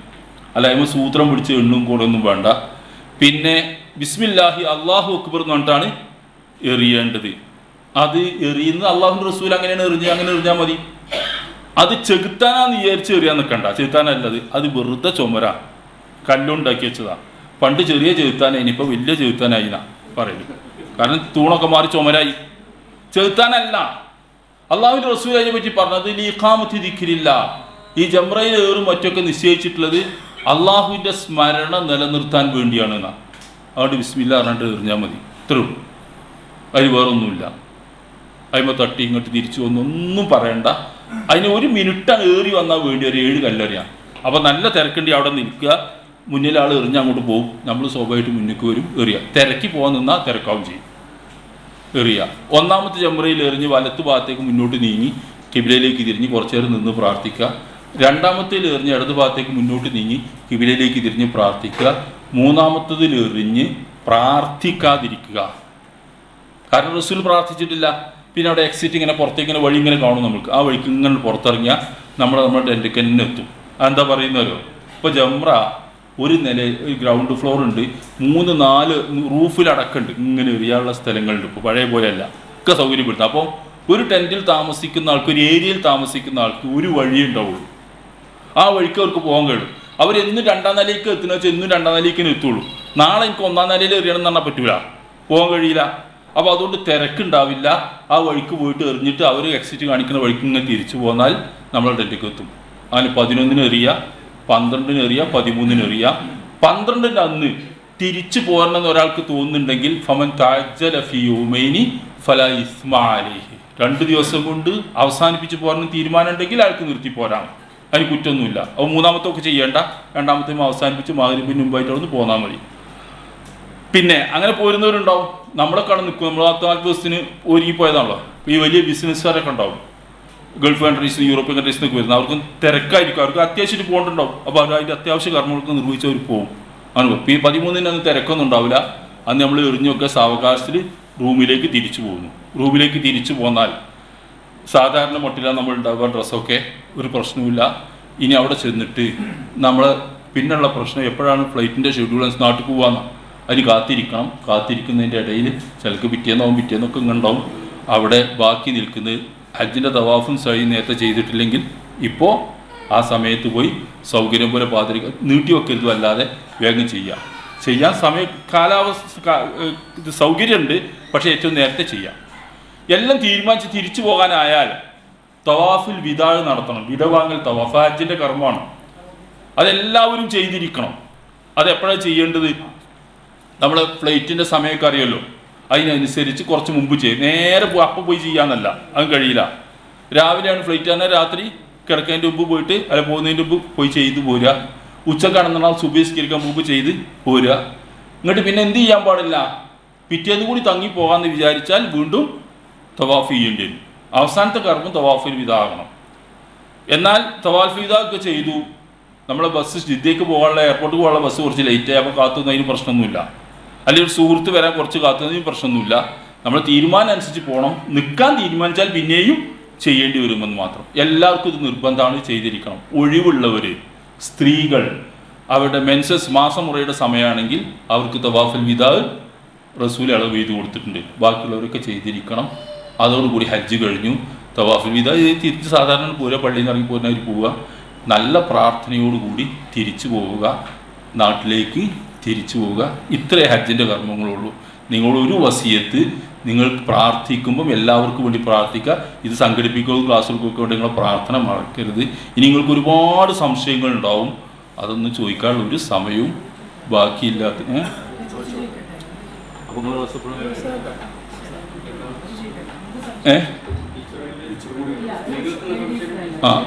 എന്തെങ്കിലും ഉണ്ടെങ്കിൽ വേഗം ചോദിക്കാം.